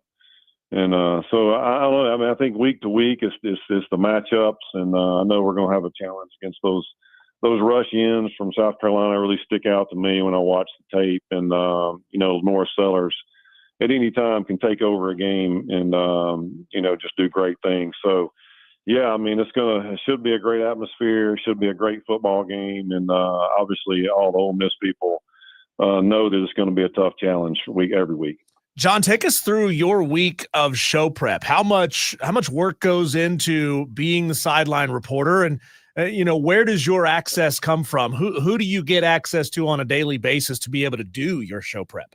Well, one of the problems with me is I don't live in Oxford, so it's hard for me to make a lot of practices. So I talk to the people that they do to go to the practices and try to keep up with, especially the injuries and things like that during the week. And usually go over real early on Saturday and can try to get talk to my other radio guys during the week. But I go over early Saturday and try to prep for the game. But during the week, we get all the tape. So we get every game on South Carolina that they played. We've got all the games that Ole Miss has played, and we can watch those games. I do watch a TV broadcast because they can really do a good job explaining who the players are and something about them. And I watched the Alabama game, I watched the Oklahoma game, South Carolina. Trying to think of early game early in the year, some of the LSU game. So I usually try to watch at least 3 games of the opponent we're playing. And, just try to get familiar with, just try to look at how our team's going to match up with them. And I know, some of the challenges we have, stopping people and offensive line challenges, some we've had this year. So I kind of look at their, how good their defensive line is and what problems that Trinidad may face. Being a former quarterback myself, just kind of look at try to get what coverages they play, how much they blitz, and the way I watch these teams now in the SEC, I'm glad I'm not to play against them because they scare me to death watching them. So I'm like, what in the world are they trying to do there? What are they doing? So but it's fun getting to do it, getting to prep as a former player, just to get to see some of the what the different defenses and offenses people run. So with that being said, you being a former quarterback, the most important question, just the format breaker here, better Ole Miss quarterback, Jackson Dart, Eli Manning, or John Darnell? Well, you can take me out of that. You can take me out of that for sure. But the game's changed so much, hard to go against the Manning around Oxford. Yeah. But I tell you, Jackson Dart's a competitor, and he was fun to watch. Just a great kid.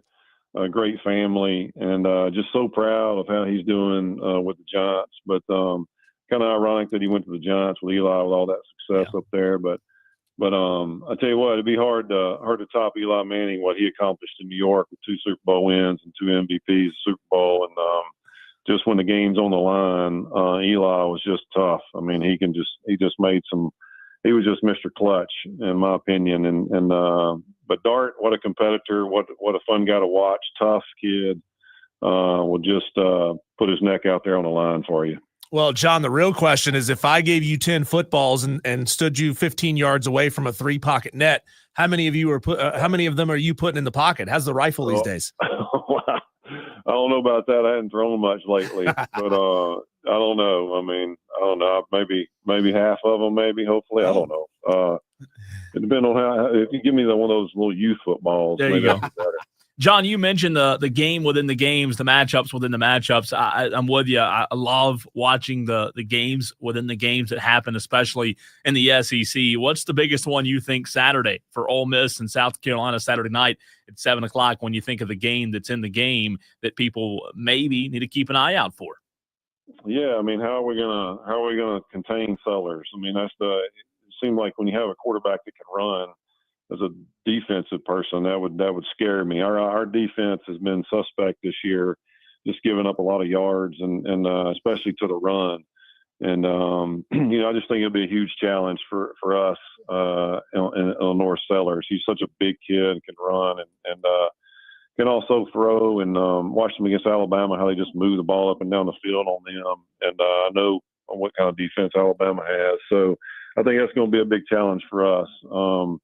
Every week I'm wondering how we're gonna come up with offensive plays, and these coaches just keep coming up with these creative plays and getting people open. And so not as concerned about that, but obviously concerned because I am an Ole Miss fan and a former player. So I'm concerned about every game. But I think the most thing that I would be concerned about is how we're going to contain Sellers. John, you watched the first part of that Alabama game, and South Carolina did something they hadn't done that part in the season. They spread the ball out into space. How has Pete Golding's defense been at slowing down teams that have been really proficient in getting the ball laterally more so than vertically? Yeah, I tell you, one of the teams we struggled with the most was Washington State, who had a quarterback that could run, and he spread the ball around. He spread us out, and we really struggled with them. We came in with a 33-point favorite and won by a field goal. So, we struggled with them. Georgia was more of a pound it, 2 tight ends, hand it to the back, just run it down your throat type. Last week was going to be a challenge with Mateer. I don't know how healthy Mateer is. I mean, y'all got to see him 2 weeks ago. And I was really concerned about him, but I think with their offensive line issues that we were really able to get after him. But yeah, it's going to be a challenge. I mean, we played a lot of different people in the back end this year, and we continue to rotate those and continue to rotate the linebackers. I think the strength of our defense is the defensive line, and they're all Mississippi guys, and they played well. They've gotten better here lately. I think Will Eccles is a local kid here from Mississippi that's really played well and got a safety last week, tackled a guy in the end zone at Oklahoma and made a big play, and he's come up with several big sacks. So counting on him to have another big day for us to be successful. John, my last question for you. You talked about the quarterback, Trinidad Chambliss. What's the mark of Trinidad in your mind? What makes him special? I tell you what, he's just he's like I think somebody said he was a really good point guard in basketball. He just does such a good job of getting the ball to the right person, making good decisions. And when the play breaks down, he's able to run out of it somehow. Sometimes, and he's just been able to make so many plays with his legs this year. I think he's the second lead rusher on our team, besides Kejuan Lacey. He's been another bright spot on the Ole Miss offense, the running back Lacey. But Trinidad, he's just makes good decisions. He doesn't seem to get too high or too low. Hadn't made many mistakes at all. He's taking care of the football, and just runs that offense kind of like a point guard. And it's been really fun to watch. He's really fun to watch. He's really a fun player to watch. John, we appreciate your time, and hope you have a good call on Saturday. Thanks, man. Thanks. Thank you, guys.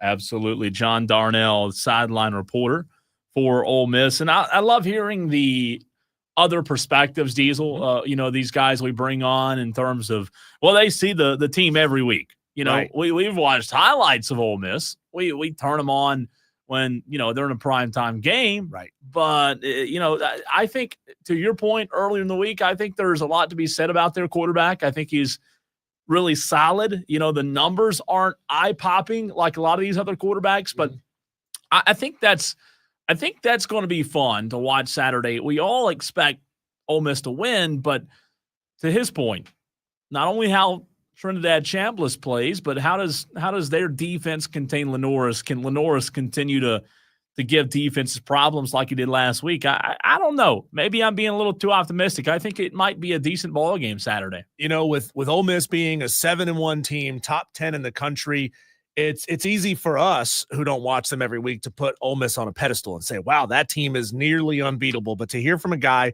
who is on the sideline, attached to the program the way that he is, say that, I don't know, man, our defense is pretty suspect sometimes, especially when they have to deal with what South Carolina found success with against Alabama.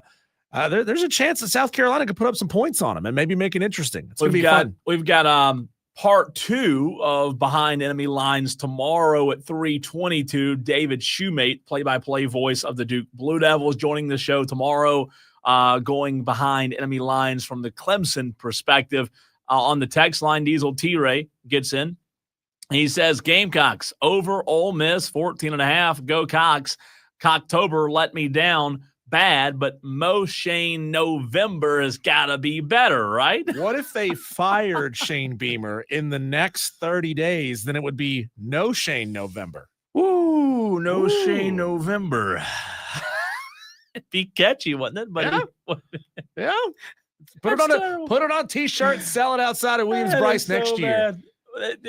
We shouldn't laugh at that, but it is catchy. That's not bad. It's catchy. Not bad. I like it. We're gonna tell you, Tolos out there, who we picked. Diesel and I picked with our upset picks. We'll make another call for the upset picks challenge next.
Well, don't worry. I'm not going to sing the Temple fight song again today, Diesel. Fight, fight, fight for the cherry and white. Oh, we were wrong, by the way. Later on, I went back on the text line, and what was the song you said you thought it reminded you of? Oh, she'll be coming around the mountain or something? Something like that. It was Glory, Glory, Hallelujah was the song. It was so funny. I think Trey or somebody texted that in, and I saw it as the show was wrapping up. But no, I'm not going to sing the Temple fight song. Upset Picks Challenge rolls on. We need them right now. Let's flood the text line, 844-326-3663. Your name, the game, and the spread.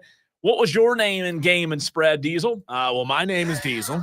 Hi. Thanks. I Good am to not meet an you. alcoholic, just an enthusiast. My pick is USC at Nebraska plus 6.5. So look at that. You got me bagging on Matt Rule, and then I also picked them for my upset pick. That'll be a good game, I think. Yeah. USC's favored by 6.5?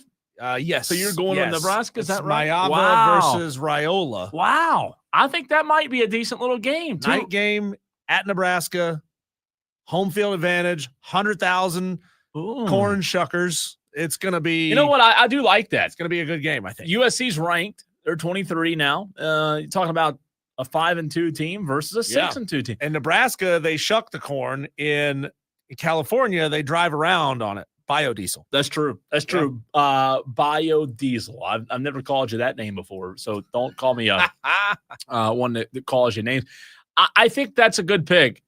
I always like a home dog. Nebraska's a good team. I am hesitant to think that USC's worthy of being a top 25 team just because what has Lincoln Riley done to show us that we need to believe in him, right? Sure. I like that. Here's a Can reminder. I change mine? No, you cannot. It's too late. I like that. Locked in. Speaking of which, here's a reminder for you Tolos. Remember that if you get a pick wrong, you lose 1 point. Yeah. That's assuming you already have points. If you don't have any points, you can't fall below 0. If you've got points and you get an incorrect pick, you lose a point. If you don't pick at all, you lose 2 points. So it hurts you to not make picks, Cole, and it looks like we're a little behind where we ought to be this time. Let's flood it right now, Tolos. I know a lot of you are listening because here's why. We did the one word and the text line blew up. We couldn't even get to all the text on the one word challenge. And the next segment, we're talking about Halloween candy, and I know the text line will be blowing up then because y'all love talking about food and candy. So don't be slack. Get it in, 844-326-3663. There's Matt Kraft for the first time today. Welcome to the show, Matt. Where have you been? What's he talking about? Been out on the slopes, I guess. Oh, him and Dewey are going back and forth. Dewey said, freeze watch. Matt Kraft, go outside and see if you turn into a block of ice. Dewey, that's funny.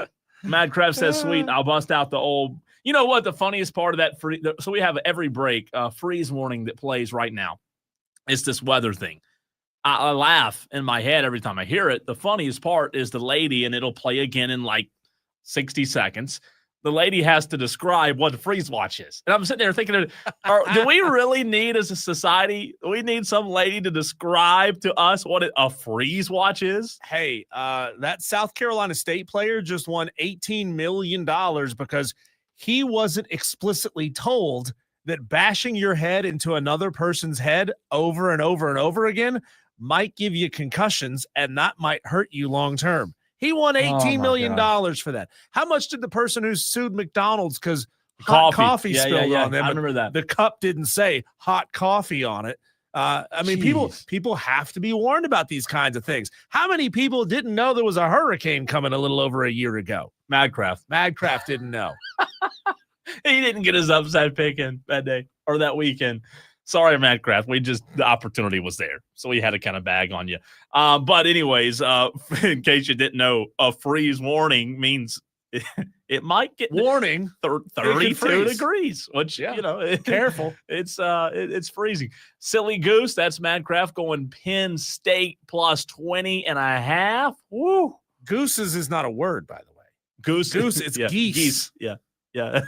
Geese, silly geese. Eric Kine says, how many people are tied at 0? Joey Bruton going Gamecocks plus 12.5. JC going Gamecocks as well. Play-by-play JB going Cal plus 5.5. Eric Kine says, P.S. Mad Max sucks. Oh, Tolo on Tolo violence. there are 1, 2, 3, 4, 5, 6 Tolos, including Rob Brown. So I guess 5 Tolos and Rob Brown, who are at risk of falling back to 0 this week. They all have half a point. So Dewey brought up on the stream. Oh, remind me, I've got to go to the printer when we go to commercial break to get the bracket. It just popped in my head. Dewey says that's why you should be doing the weather for the station, Cole. Dewey, I think you should be doing it. I think Dewey should do the weather for our station. It's cold. Dewey, in the next segment, we're doing our Halloween bracket challenge. But if you get time in the next segment, before you call, prepare a 60-second weather alert. And I want to hear your best fan upstate weather alert brought to you by Dewey. Wow. Is that dangerous to put that out there? That is dangerous. And Dan B says there are 15 Tolos who have picked every week and are still at 0. Try again next week. Straight losses, but that's okay. We can turn this franchise around. You're going to win this week. You're going to win. When we come back, Cole, it is time to do our Halloween candy bracket. Oh, boy. And we have 12 spots. We have 14 candies that have been nominated. You Tolos, we need you to call in and veto 2 of these candies that are on the list. 844 fan phone, and then we'll get into the voting after that. That's next.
You said it, Cole. The floodgates have opened. The people are talking. The stream is going like crazy. The text line is buzzing. Jacob in Spartanburg texts in and says, my gut says to pick the Gamecocks this week, but I don't know if I can handle 2 weeks in a row of BS.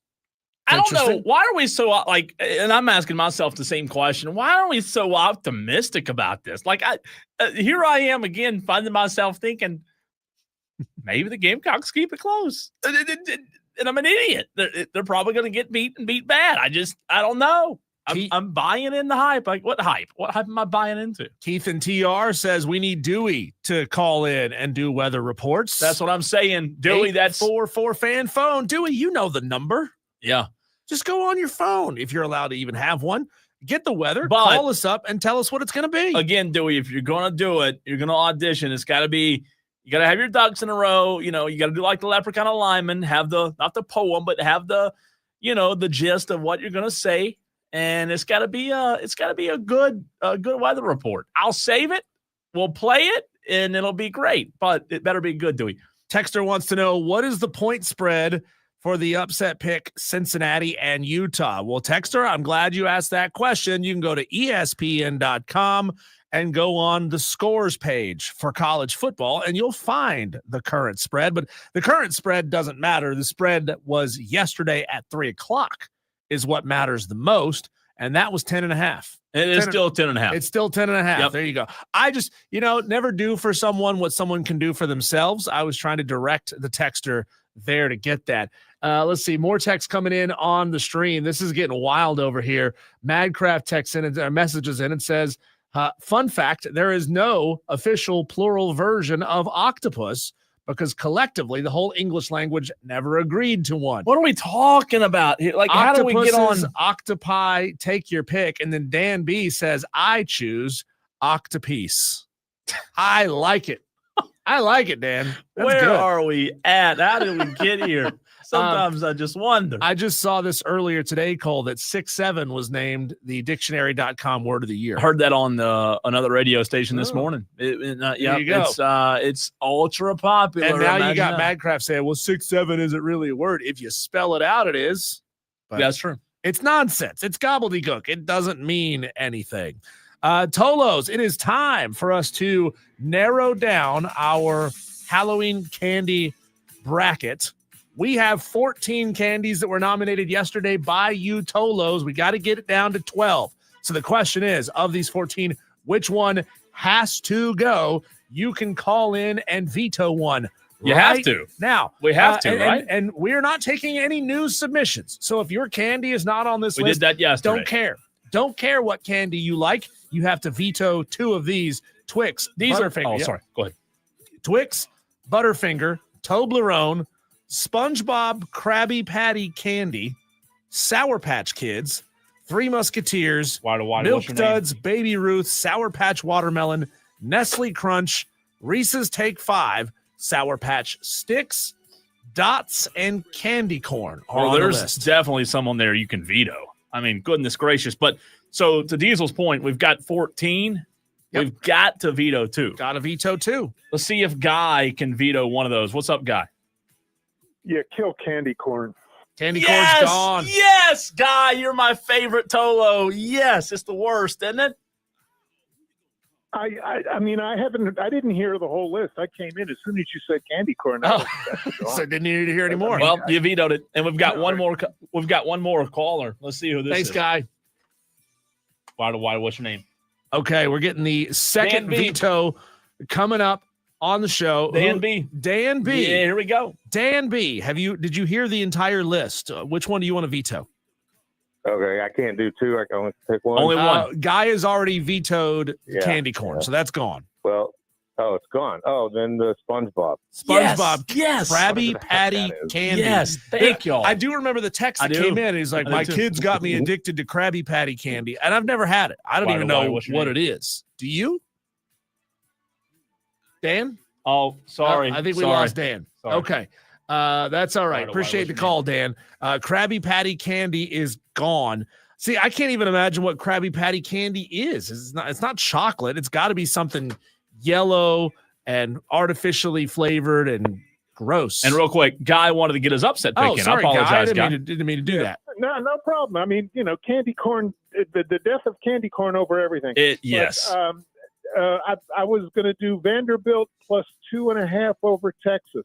Okay. Vandy plus 2.5 over Texas. I actually like that. Thanks, Guy. Good luck to you, man. Thanks, Guy. Appreciate you. So we vetoed 2? We vetoed 2. So there you go. And you know what? I am proud of Guy and Dan B. They vetoed the right ones. Let's be honest. What is somebody's keeping candy corn in business. Somebody's buying this stuff. That's true. D Fig is taking Cincinnati plus 10.5 over Utah. I don't know if D Fig has heard this, and it's too late to change it now. Yeah. Cincinnati's number 1 running back is out of the game. Not going to play. Hey, by the way, random question. Does this sound like Halloween music to you? Ghostbusters. Yeah. Okay, so it's acceptable? I mean, was Ghostbusters set around Halloween? Because I know Ghostbusters 2 was set around New Year's. Well, I didn't know this said a Halloween playlist, so I clicked it, and I just wanted to make sure because that's what we're doing. When was does anybody who's seen Ghostbusters in a while that can tell us what time of year Ghostbusters was set? I don't know. Was it set around Halloween? I can't remember. It's been a while. It's a great movie. T. Ray, by the way, I think hit the nail on the head. He said candy corn's only for decoration. Okay. And I'm 100% on team cancel candy corn. 100% on the cancel culture there. I don't like it. Diesel says, what if I reinstate one? You can't reinstate one, Matt Kraft. Diesel's literally got the bracket. Yeah. We've got 12. WVU fan says, bring back Krabby Patties. You can't. Sorry, man. And then somebody else says Krabby Patty. What's your name? Krabby Patty candy is a gummy, I think. Oh, good. Because, yeah, it totally sounds like a gummy when it's a patty. What do you say, Diesel? It says it's a gummy. What kind of gummy? I don't know. Some gummies are made different than others. We've got to take the 12 and rank them, right? We got to put them on the bracket. Madcraft wants to weigh in real quick on the Halloween candy bracket challenge. I don't know what the topic of conversation is going to be here, but what's up, Madcraft? Well, I just posed a question. Now, is the veto round over? Yes, it's over. Yes, it's over. It's done. It's just not your show, Madcraft. Well, yeah, y'all got to clarify that. I didn't know that it would just be the first 2 calls. Madcraft, what did we say? What did we actually say on the show? We've got 14. We need to get it down to 12. Call in and veto. At what point did we say this was up for discussion? Well, I just thought that was. Oh, you just thought. You thought. Okay, that's the problem right there. You just thought. What's plural for thought, Madcraft? Do that plural one for us. I guess I apologize. All right, hey, how about this? How about this? Since you called, we've got to rank these 1 through 12. 1 through 12. We'll let Madcraft pick the 4 teams that get the 4 candies that get buys. Okay, Madcraft, you get to rank of these the 1, 2, 3, and 4. And okay? by the way. The bye means that they're the best. The bye means they don't have to face somebody in the first round. Are you prepared to do that, Madcraft? Yeah, I'm gonna go candy corn number 1. It's too late. Candy corn's eliminated. I was just kidding. God, you're gonna make me throw my headset, Madcraft. This show is going off the rails today. I mean, this is wild. Okay, are you ready, Madcraft? Let's try it again. Do you need me to go through the list again, or do you have it? I've got a majority of them. Run it through one more time real quick. Twix, Butterfinger, Toblerone, Sour Patch Kids, Three Musketeers, Milk Duds, Baby Ruth, Sour Patch Watermelon, Nestle Crunch, Reese's Take 5, Sour Punch Sticks, and Dots. Okay. So I'm going to go with Sour Patch Kids. Yes. Is this one? Are you ranking them 1 through 4? Well, I was just going to give you 4. Okay, I'll even let you do 1 through 4. Well, or I can just randomize them right off the bat. Give us 4, man. Okay, give us 4. Yeah. So I gave you the first one. Why? What's your name? Let me go with. You said Butterfinger was on there, correct? Yes, it is. Yeah, I'm going to take Butterfinger as well. Then I'm going to take Twix. Interesting. Okay. And What was the last three that you said? Reese's Take 5, Sour Punch Sticks, and Dots. Yeah, Reese's. Reese's will be the last. Good choice. You did good. So what were the 4 again there? Butterfinger, Twix, Sour Patch Kids, and Reese's Take 5. I think you did good, right? For the It's not 4 bad. buys. It's a good list. Those are on a first round buy. Those got the buy. Awesome. Thanks, Matt I Kraft. appreciate it. Yeah, thanks, Matt. He wanted to participate. We let him participate. So Okay. now we've got to get the other ones in there. Is there any gotta- order of ranking we need to do there? I don't think so. I Doesn't think matter, as does it? long as I want to try to not have the sour match the sour. That's true. And It's good. I'm going to try to do that. That's good. So why don't you take Dewey's call? I'm going All to rank right. the rest Oh, of these. God, up. this Put 'em could on be there. bad. This could be really bad. Diesel's doing the rankings. He's got pen to paper. Let's go to Dewey. I don't know what we're going to get here. Dewey, do you have a weather report, or are you calling in for a different reason? I got a weather report, but first of all, Bathcraft, you're a crybaby.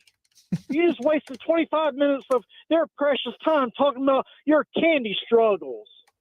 Do you think he did good on the buys on the 4? No, you got an F. God, that's rough. An F minus. All right, Dewey, you ready for this? I got a little intro for you, okay? Yeah. And then take it away. Let's see how smooth you are and see if you could do this for a living. Ready? Yeah.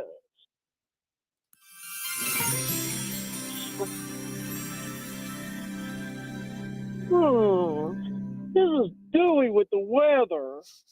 For tonight, mostly clear. You got a low of 38. West wind 6 to 11 miles per hour or gust of 20. So bundle up. Tomorrow is Friday, high 62. I'm not reading all that. Friday night, clear. 36, so you're going to freeze to death. Saturday, patchy frost, so go outside and make you a frost man. High of 62. And then Saturday night, low of 44. Mostly cloudy. Sunday, partly sunny. High 61. Sunday night, partly cloudy. Low 43. Monday, mostly sunny. High 63. Monday night, mostly clear. Low 45. The rest of the week's going to be sunny, too. That's too much. That's your weather. Thanks, 3. Dewey. Oh, my gosh, that was epic. I just thought he was going to keep on reading every day and reading the high and reading the low every single day. Woo, Dewey, you made us a promo today. Good job. WVU fan says Madcraft is right. I thought we were calling in and tallying votes. Well, WVU fan, you are just like Madcraft. You don't listen. You don't listen. We were getting callers to take vetoes. It has been not wild, votes. I will say. Vetoes, even though it's the same letters, just in a different combination. You switch the O and the E. How about that? Votes and vetoes, same words, same letters, just the O and the E are switched. Learned something new today. There we go. Thank you for Okay. that weather report, by the way, Dewey. That was fantastic. Tolos, what do we have coming up in the next segment? Do we have time? Bill Bender. Yeah, we got time. Yeah, we got time. Okay, so how far do we want to get into this? Let's First do- round? We might can bring it back to, what do you think? What do you think? It'd take a long time, I think, to get all of these. Yeah, you want to do half today and half tomorrow? Yeah, let's do that. Let's do that. Okay, so here we go, Tolos. 1 through 4 seeds. 1 is Butterfinger. 2 is Sour Patch Kids. 3, Take 5, and 4 is Twix. In the 8-9 matchup for the right to take on Butterfinger, we've got Milk Duds versus Nestle Crunch. Ooh. Milk Duds versus Nestle Crunch. That's a tough one. 844 fan phone. Who is your winner between Milk Duds and Nestle Crunch? So Start to be clear, texting now. So to be clear, today we're doing how many? We'll do the first round, the whole first round. Whole first round. And then we'll go the tournament of 8 tomorrow. Yeah. Okay. So we got 4 matchups today, and then we'll do the tournament of 8 after that. Okay. Milk Duds versus Nestle Crunch. Tolos, go. Is that the first one? Yes, it is. Milk Duds, Nestle Crunch. Yep. I like it. Now, let me ask you this. Is Nestle Crunch, is that cookie dough? Is that what that is? No, it's a candy bar that's got a Crunch bar. Yeah, Nestle. I was Crunch. thinking It's in the blue wrapper. Yeah, those it are says good. crunch across Okay, the top. I was thinking about those for whatever reason, the cookie dough It's bars. got crisped rice in it. I love the crunch bars. Yeah, I'm a fan the of crunch that. bar. Who is it? Hershey's has their own one. They call it like Dr. Crispy or something. I forget exactly what it's called, but it's in a red, little red wrapper. So, Oh my gosh. Nestle Crunch in the blue wrapper, milk chocolate, crisped rice, first introduced in 1938. This text line is getting nuts already. And I'll tell you this, man, it's pretty even. I would go, ooh, I like Milk Duds. Yeah. So here's where I'm torn. I like Milk Duds because there's more of them. You know, And it's a fantastic movie candy as well. Now, don't they make the crunch in like bite size? Or am I wrong on that? I think you're overthinking this. I know. I like both, though. Which one do you go? I'm going Nestle Crunch because I like the crisped rice.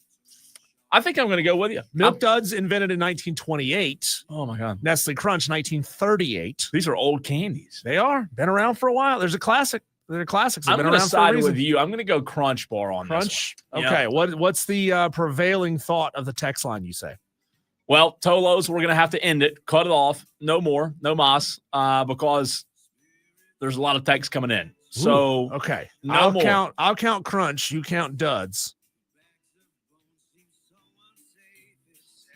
Diesel, I think Crunch won. Yeah, I think I got Crunch, 8 votes for Crunch. Crunch won. 8 votes for Crunch. And Okay. Crunch is still coming in. Oh, Corn Chip did save me there. He said, yeah, a bunch of Crunch. That's my go-to candy at the movies. Thank you, Corn Chip. What? Those are, yeah, they're I've good. never heard of Oh, Bunch of Crunch. They're bite-sized Crunch. That's a great name. Oh. That's a great name. Why did You've it take so never long? heard of Bunch of Crunch? I've never heard of Bunch of Crunch. Okay. Now I want Bunch of Crunch. Tomorrow, we'll get into this tomorrow. We'll finish this thing off tomorrow. Butterfinger will face Crunch in the 1-9 matchup. How about that? All right. Now, this is the play-in bracket that will match up with the number 4 seed Twix. All right, Tolos, 844 fan phone. Baby Ruth versus Sour Patch Watermelon. Baby Ruth versus Ooh. Sour Patch Ooh. Watermelon. Ooh. Text in now. Which one is better? Baby Ruth, Sour Patch Watermelon. Now, Baby Ruth, is that the one we were talking about yesterday that has the peanuts? Well, that's Snickers, but Baby Ruth, if you I'll give you a little history on Baby Ruth. I love the Sour Patch, man. It's going to be hard for me to. Baby Ruth does have peanuts in it. Baby Yeah, Ruth I has thought it did. the big peanuts on the outside, and then they're coated That's right. with chocolate. Ew, man, that's tough. I told you yesterday that I'm a sour junkie. I'll always go sour over chocolate. Here's something you might not know, that Baby Ruth was named after President Grover Cleveland's daughter. No. Yeah. No, I did Created not know in that. 1920. How about that? Okay, that's an old one as well. Learned something new. I'm going to have to go Sour Patch. You can't go against So Sour what's Patch. different between a Sour Patch Watermelon, which was your nominee, and just Sour Patch Kids? They're similar, but they're still different. Sour Patch Watermelon, I think, is less sour. Okay. I think it's less sour. It's a little bit bigger. So wussy Sour Patch Kids. And maybe a more watermelony flavor, I guess. Interesting. I'll tell you what, man. Sour Patch. Ooh. This is close. Baby Ruth coming in hot. This is close. What's Madcraft? Oh, Madcraft says, do you remember Warheads? Of course I Oh. remember Warheads. Who Warheads doesn't? are great. I had a Warhead not long ago. I hadn't had one before that, though, in a long time. I Guys, love Eat Warheads. those things like crazy. Can you eat one without making a face? No, I don't think so. That's a challenge. That's It a is. challenge we should Tomorrow. do. Okay, Tolos, that's it. That's it. The voting is closed. No I'm more counting. messages. We'll take a second for this to update and to refresh. Which one are you Sour counting? Patch one. Sour Patch Yeah. 1, Sour Patches. 2. Looks like I Sour. got 6 Sour Patch watermelons. Yeah, it looks like watermelon's gonna. I got 6-6. Do you? You have a tie? I got 6-6. We got a tie. Oh no, that's not good. Well, I guess it is good that we need a tiebreaker. The next text, the very next text, is the tiebreaker. How about that? Okay, we have 80-34 is the last one that's been counted. We need one more. One more vote. That's going to be the winner take all decider. That's the winner of this take all. thing. I didn't know this one would be as close as it was. That's interesting. Yeah. I would go Sour Patch, but I just think it's a Texter says Baby Ruth in my best sloth voice. Wow. The next one came in from 6406. Sour. Baby Ruth. Oh, did it? Yeah. 8034 was the last one that was counted before. And you're right. Baby Ruth. Wow. has That's a big advanced. upset. That is a big upset. Tolos, I'm disappointed in you in that one. And Wow. then, God, even after that, Cole, it's the next 4 that came in were tied 2-2. Yeah. Fascinating. Close one. Okay, next up on the list. See, you still got Sour Patch Kids in this thing. Okay, so good. You're not Good. Sour's not done. Okay.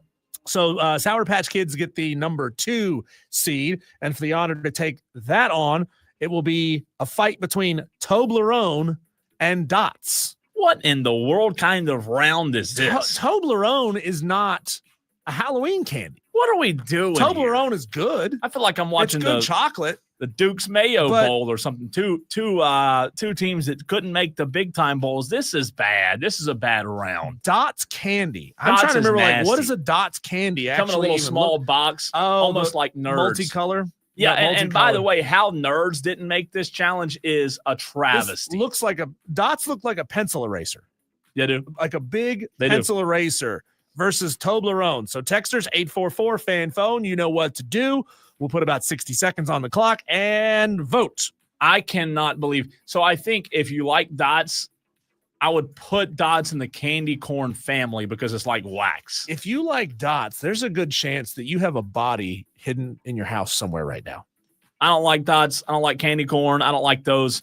What are those wax ropes? Those red Licorice? Yeah. No, well, Twizzlers? Twizzlers. Oh, Twizzlers. Those are so gross. That might be the grossest candy on earth. Texter wants to know, how did Dots not get vetoed? That's well, a Texter, great you question. didn't call. Dots That's should- why it wasn't vetoed. And Toblerone. I mean, what in the world? Brad and Woodruff, I agree with. He says neither. That's gross. Neither's not an answer, but I agree with knew you. these two were both controversial, so I put them head to head against each other. Well, that's good though, because one has to go. Texter says the body's in the backyard, not in the house. Diesel Dots is kicking butt. How? Dots is kicking butt right now. Come I on. don't know. Okay, Texter, stop. No more votes in the Yeah. round of Toblerone versus Dots. Only a few Toblerone. The last one came in from Gus Mosley. Yeah, That Dots is the won. last one. Yep. Dots is our winner, I believe. I'm double checking myself. I got 8 votes for Dots. Yeah. Dots wins. Dots wins. How? Dots wins. I mean, at least it's a Halloween candy. Yeah. At least it's that. So Dots advances. They'll face Sour Patch Kids. We know what's going to happen in that matchup. Okay, here we go. In the 6-11 matchup, here we go. Tolos, you're voting between Sour Punch Sticks, which I don't even know what a Sour Punch Yeah, you do. stick You is. used to take them and put them in your drink as a kid and drink through them. Sour Punch It's Sticks. a straw, right? Oh, those things? Okay. I think so. Okay. So we're going to assume that that's what we're talking about, right? The powdered sour powder in basically a drinking straw. I think that's what they are. Okay. Sour Punch Sticks versus Three Musketeers. And go. Tolos 844 fan phone Sour Punch Sticks. I'm going to Oh, these are the actually these come in a bucket. They're very similar. They look like type in- Twizzlers. Kind of. They do. Yes. Okay. So it's more of a sour Twizzler. Yeah, that's right. Don't want to get this wrong, That's Tolos. right. Don't want to. Sour Punch Sticks. Yep. They're colored straws that are coated in sour whatever. Like what? I don't even know what you make sour out of. But Sour Punch Sticks versus Three Musketeers. Well, guess what? Three Musketeers is already whooping behind. Here's finally 2 for Sour Punch Sticks. Okay. As of right now, we only have 2 votes for Sour Punch Sticks. Texter says no. That's a picky stick. Oh, Pixie Stick. Pixie stick. That's Oh, the one Pixie- where you yeah, dip so- it in the powder. Yeah. Okay. Is that what you were talking about? Basically, You yeah. know those old ones where you dip it in the one side of the bag? Oh, I do remember that. Yeah, That's yeah, not yeah, a yeah. pixie stick. That's What- different. What is that? That's I don't know. That's a Pixie Stick, right? Dippable. We're terrible with these. Well, there's so many candies I know. though. I know. Candy That's a Pix. Maybe you're right. Maybe Fun that- Dip. That was called Fun Dip. Yeah, Crap. Fun Dip. But we're not talking about either one of those. That's I know right. we're digressing. Pixie Sticks and Fun Dip not on the challenge. 844 fan phone. This one's easy. Three Musketeers walks away with it. Big time. Just wipe the floor. Oh, Pixie Sticks is just the sugar. I got you. I'm sorry. Okay. I hadn't had it in so long. Was that the last round? Yes, it was. All right, so we will put it on the rundown for mañana, tomorrow. So here's how this is going to come down. Butterfinger versus Nestle Crunch. That's going to be the 1-9 matchup. In the 4-5 matchup, Twix versus Baby Ruth. In the 2-10 matchup, Sour Patch Kids versus Dots. And then in the 3-11 matchup, it'll be Take 5 versus Three Musketeers. By the way, 4:22 tomorrow. Okay. We'll finish this thing off. I like it. Bill Bender, These Sporting News, next.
Is hit in his upset pick, and Bill Bender a half a point away from 99th place in the upset picks challenge. We bring in Bill Bender of the Sporting News. It's time for a comeback, Bill, and I think you're going to go on a heater. Welcome into the show. I want to lead with this, Bill. When was the last time that you could remember this many of the preseason Heisman favorites essentially crashing and burning the way that they have this year? Cade Klubnik, Garrett Nussmeier, Drew Aller, the three most obvious ones. Lenore Sellers hasn't ascended the way that a lot of people thought he would. When was the last time you remember that many prime candidates going down throughout the season? I mean, it happens every year. I mean, maybe not to this extent, but I mean, like Jeremiah Smith was a Heisman candidate. He's still in there. Julian Sayin. Some of it is these quarterbacks have had disappointing seasons, and it's part of the routine, so to speak. I mean, I don't think it's the last time we'll have some preseason guys that don't do it. So, it's my way of saying it doesn't really bother me that much. I mean, not too many people had Travis Hunter and Ashton Jeanty 1 and 2 last year in September, and Jaden Daniels, Joe Burrow, they're guys that kind of came out of nowhere along the way. So, that just goes to show the unpredictability of the Heisman race. Now, with the unpredictability, what do you predict does happen? Who do you like right now? I mean, obviously, Simpson Mendoza leading a lot of sportsbook at plus 350, but who does Bill Bender like? I mean, Julian Sayin and Jeremiah Smith are one or the other pretty safe bet. Julian Sayin has an 80% completion percentage. He's playing really good football, and they're probably not going to lose a regular season game. Fernando Mendoza. I mean, if Ohio State and Indiana play in the Big Ten championship game, then there's a really good chance that Sayin and Mendoza decide the Heisman that day. Ty Simpson's another candidate at Alabama. He continues to play well. Didn't have the best game last week, but he made the plays when it mattered against South Carolina. Bill, why is it that you think Ole Miss quarterback Trinidad Chambliss coming in from D2 isn't getting a whole lot of Heisman buzz? His numbers are impressive for a guy that, didn't start the season. He's been lights out. Well, that's part of it. I mean, it's a statistical award. He's playing as well as all of those guys we just talked about, whether it's Sayin or Smith or Mendoza. Really impressive in SEC play. Played well even when they lost against Georgia. That Georgia defense just clamped down a little bit on him late in the game. So, I mean, he's absolutely a guy that could get in the mix. Bill, you mentioned Fernando Mendoza there, and to your point, that would be incredible watchability in the conference championship game. Hearing this guy talk, number one, doesn't sound like a football player, sounds like a lawyer, but what do you make of Fernando Mendoza's 2025 campaign? And I know that Kurt Signetti's talked about a lot, but in these parts, it's SEC country, and Fernando Mendoza's not the most talked about quarterback, but you look at his numbers, he might be the best quarterback. Are we just not giving the guy enough credit for what he's done because of the conference he's played in? Well, I think he plays in a pretty good conference. I don't know if that's the, thing. The Big Ten's won the last 2 national titles. So I got to stick up for the conference there. I think it's more about Indiana, and we're still having a hard time believing in them. You mentioned him sounding like a lawyer. He played at Cal, and he had that reputation last year. So I think he is an excellent player. To your point, he's probably not as well known down in the South because, I mean, how many people really watch Indiana play? But, I mean, they're going to be in living rooms in November because it's a really good football team on both sides of the ball. And I don't know if they can beat Ohio State, but I think they can hang with them. Bill, LSU has gone from Miles to Orgeron to Kelly, and their win percentage has dropped with each of those changes. A fact that I'm sure no one in Louisiana is taking into consideration right now. Now they've got a whole litany of political processes that have to happen before they can even hire a head coach. All that to ask simply, was it the right time for LSU to make a move on Brian Kelly? Well, I mean, Yes and no. I think it bottomed out obviously against Texas A&M, and it was pretty clear. I talked to Jacob Hester about that today, and that isn't what they've grown to see what LSU football was. Now that said, I know you guys are reading it too. These stories about the governor, and what could go wrong when you have a governor and a board of directors pick the head coach? I mean, why don't they just let the three of us do it, right? Yeah. So can you elaborate on that? We had a caller that just brought that up. We've been told, Bill, that it looks like the athletic director has also been told that he will not be making the hire, and that leads into the question, will it be the governor who will be making the hire? I think college football right there, guys. You guys are just a little more serious in SEC country than we are. I don't know if Governor DeWine would be making any decisions about Ohio State's next coach. If they came to that. But yeah, I mean, it sounds like he said in an event today that he would let President Trump pick the next coach before he would let Scott Woodward do it. And Woodward's obviously under scrutiny because he had to buy out the last two coaches when he was at A&M with Fisher and now with LSU with Brian Kelly. So I can't wait to see where it goes. I don't think it'll be Lane Kiffin. It's just a feel there. I think he might end up staying at Ole Miss. I think, a couple of those candidates outside of him, I like Joe Brady. I think that's a guy they should take a look at. I know he hasn't been a coach, but young, energetic. Could they recreate that 2019 dynamic they had with him? That'd be interesting to see. Bill, what's to be made of the NCAA initially approving the rule change that would allow student athletes to gamble on professional sports, and then essentially at the behest of Greg Sankey putting the brakes on that? What do you make of all that? They got to be careful. I mean, tough one. I mean, given we also what happened in the NBA last week, obviously that goes to credibility. I think, to me, college kids are probably going to gamble on things anyway. Hopefully it can't be other college games. There's no doubt that goes to the credibility of the sport. But if they're going to bet on the NFL or NBA or NHL, I guess the one red flag for me is a lot of these college guys are tied in, or no guys that are tied into NFL staffs. You know what I mean? Like coaches. And I just think it's risky, because you're leaving yourself open for controversy. I think one of the things with the NBA news last week is you start to wonder, okay, what's the credibility of this game? We make jokes all the time on these shows about bad beats in college football and college basketball. And at what point do your antennas come up and say, wait a minute, is that just a bad beat? You know what I mean? And when that happens, it can definitely negatively impact the sport.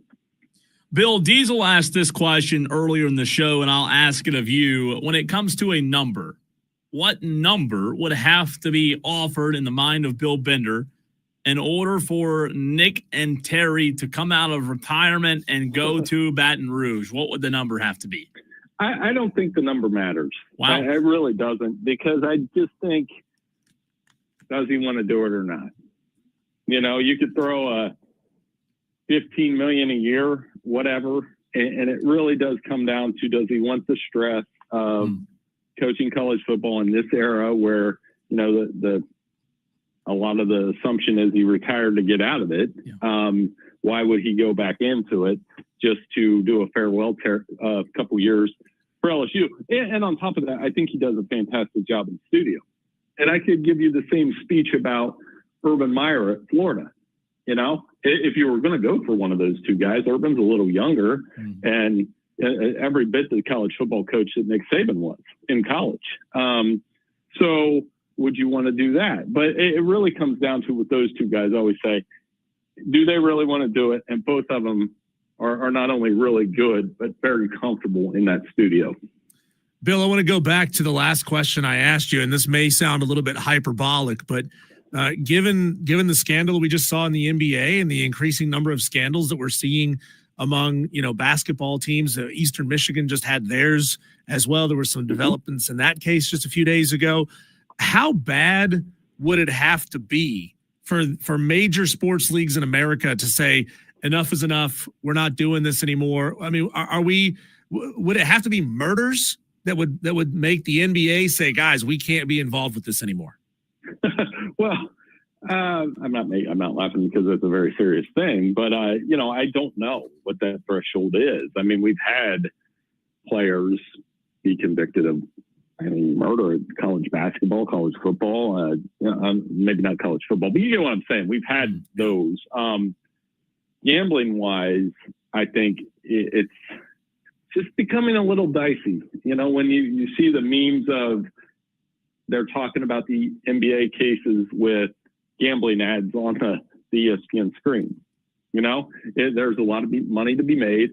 I think one of the things that I would try to get rid of, and I don't know how you can, the easiest one to manipulate to me is the player props, right? Like when so-and-so will have 32 and a half rushing yards. Who's to say that we can't manipulate those more than any other thing in the sports? And that's when you get into the point shaving conversations that once the conspiracy starts, it's really hard to stop. So I think there's a threshold for it, but the NFL's been through a lot over the years.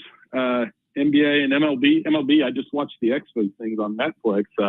You forget about how much damage that strike in 1994 did, and it still resonates to this day. I think you guys would agree with that. Yeah, there's no doubt about that. Bill Bender, The Sporting News, joining us for a few more minutes. Format breaker. In the next segment, Bill, we are going to ask our audience, ask the Tolos out there for a segment tomorrow. We need 12 candies, Halloween candies, that have to be in a bracket challenge. What is the one candy that you feel like cannot be left out when it comes to Halloween candy? It's got to be in the bracket. Oh, I'd rather talk about this than point shaving any day of the week, guys. So we're good here. The one that I have two kids. I have a 14-year-old and an 11-year-old, and the 14-year-old, he's probably going to squeeze in one more year trick or treat here. But the one that the dad tax is, for me, it's Butterfinger, no question. Like, it has to be there. I'd probably snag more of those than anything else from the kids. And one of my daughter doesn't like them anyway. But I do. And non would be Skittles, right? Like that, it's Skittles and Butterfinger. If those are the only two things in the bag, I'd be all right. Sour or regular? Just the regular red ones. Gotcha. Like the red packaged ones. And then my wife is a Reese's Cup, Reese's Pieces, those type things. I mean, you can never go wrong there. That's first and 10, you get 5 yards right there. Bill, tell the truth. Have you had to go back to the store to buy the second bag of candy after saying that this first bag is for trick-or-treating? We can't touch this, but inevitably you always go through it and have to go buy more. Has that happened in your household yet? No, but it's out right now. Like the temptation is there to go dig into the bag. There's no question. And then I have my daughter's going to be a shark. I don't, and then they've got the whole theme. A couple of the other girls are going to be the lifeguards, and then there's going to be the shark. And I hope there's not a victim in this group, but we'll see. And then my son will make one of those lazy last minute teenage boy costume ideas. That's what's going to happen there. I already know that, but I love Halloween. Always have. I've always been a huge fan of it. And we're very generous with, passing out the candy and all that stuff. So we have 2 bags already, and I haven't touched them. I'm being honest. Wow. Look at you. Bill, my last question for you. We talked about it for 20 minutes in the last segment. Shane Beamer and the pressure, the heat is on, I guess, with Mike Shula, that experiment failing. Where do you stand on that? Well, so Shane Beamer, I think some of it, the pull of Virginia Tech, I don't know that the era has failed. They showed that they can compete. I'm as I'm sure you guys have spent a lot of airtime on, just wondering how the offense isn't better than it is. Yeah. And, why is it stop and start around Lenore Sellers, who was being billed as a potential number 1 draft pick? I think Shane Beamer is a good guy. I think he's a good coach. It was a reminder, at least for 3 quarters, that South Carolina is a pretty cool place when the comment and sandstorms going and all that. But, it's tough being in that SEC middle class. It really is, because, you know, I'm talking to you about Oklahoma and Texas maybe losing 3 games. You know, for the schools that are in that same tier, when you lose 4 and 5 in the SEC, it's tough. And I think South Carolina's in that tough spot right now. Bill, we all saw what happened with the Pac-12 once most everybody left for the Big Ten. It feels like the ACC is next up on that chopping block. I just wonder, what's to stop the ACC, or what is the main thing stopping ACC schools that are looking for, you know, an improvement in football from going out and throwing everything they've got at the Big Ten and SEC cast-offs? I mean, I'm thinking, you know, James Franklin to Virginia Tech. I'm thinking Brian Kelly to North Carolina, for example, a year or so down the road. If they need to try to hang on to relevance, why can't they, you know, what's to stop them from calling all these coaches and saying, hey, we don't have SEC money. We can't pay you $12 million a year, but we can pay you $9 million a year and not put a ton of pressure on you. Like, doesn't that seem like a power play to bring the ACC back? I guess, but I mean, what did we just say there? Texas and Oklahoma out of the playoff. Nebraska, if they lose to USC, that's 3, they're out. And you can't tell me that if you talk to some Nebraska, Texas, and Oklahoma fans, that aside from the money, if you said, would you rather be back in the Big 12, or would you rather be back in the old Southwest Conference if you're Texas and Oklahoma?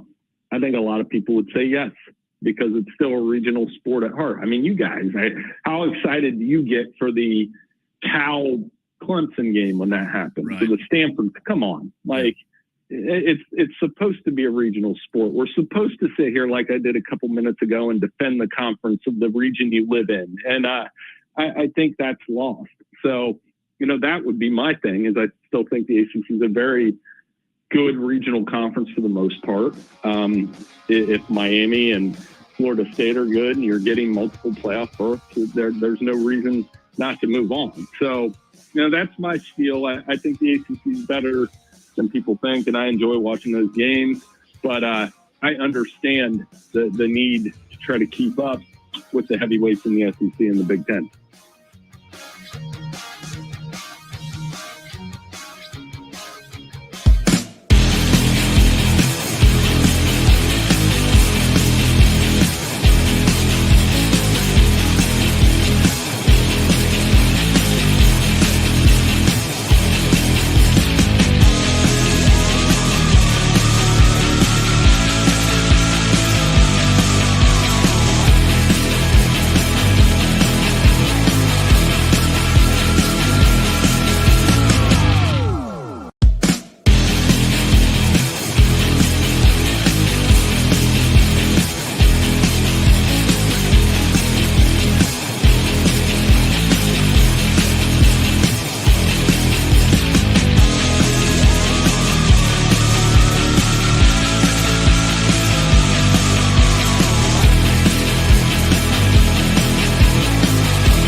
Tolos, if you have not yet heard the audio of Louisiana Governor Jeff Landry going after Scott Woodward, the athletic director at LSU, it is must-hear audio. You're going to hear that coming up. I think he sounds a little bit crazy in this audio, a little bit unhinged, a little bit out of his depth, Cole, but there's the second half of this audio where he turns it all around and he starts making a heck of a lot of sense. We're going to play that for you and react to it in the very next segment. We're also going to have some audio from Dabo Sweeney and his media availability. What did Dabo have to say? That's coming up once we round the top of the 6 o'clock hour. But Tolos, this is another push for you to get us your upset picks for week number 10. Still lots of you Tolos have not given us your upset pick. Now would be a good time to do it. 844-FAN phone. Send us your name, your game, and the spread. Shane Barrett gets his in. He's taking Navy plus 6.5 over North Texas. Man, that's wild to think Navy is a dog to North Texas. Navy has always been really good. Yeah, I looked at that one. We talked about that one, Tuesday or Wednesday. I looked at Navy. I just had a little bit of worry. North Texas is good. They're 6-1, I believe. Navy's 7-0. I think that's a good game to watch. I did not take that one. I think that was my second place. That was the game that I believe I was going to take, but I ended up taking Temple. So we'll see. Go Owls is what I say. C-Dub's also taking the same pick, Navy plus 6.5 over North Texas. Tolo Panther Boys taking Nebraska plus 6.5 over Southern. As am I. Marvy Marv going Vanderbilt plus 3.5 over Texas. And Sherb is going South Carolina plus 12.5 over Ole Miss. Just out of curiosity, how many Tolos are taking that game? Looks like about 11. Yeah. 11 Tolos taking that game. One of the most popular choices for the week. What the governor of Louisiana said, also a little what Dabo Sweeney said in his weekly press conference. We usually get to that on Tuesdays, but we had Michael Duarte of NBC LA join us, so we didn't have a chance to get to it. So we'll have that audio for you next. If you haven't heard this audio of the governor, though, of Louisiana, this is pretty good stuff. You've got to turn it on and leave it on and continue to get those upset picks in. 844-326-3663.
The final hour of the show. We're coming right at you in hour number 4. So good to be with you. He's Diesel. I'm Cole Bryson. We've got some Dabo Sweeney audio in this very segment. We're also going to hear from the governor of Louisiana. If you haven't heard this audio yet, it's fantastic. We've got a lot to get to and a loaded show coming your way tomorrow, Tolos. We've got our high school football week 10 picks.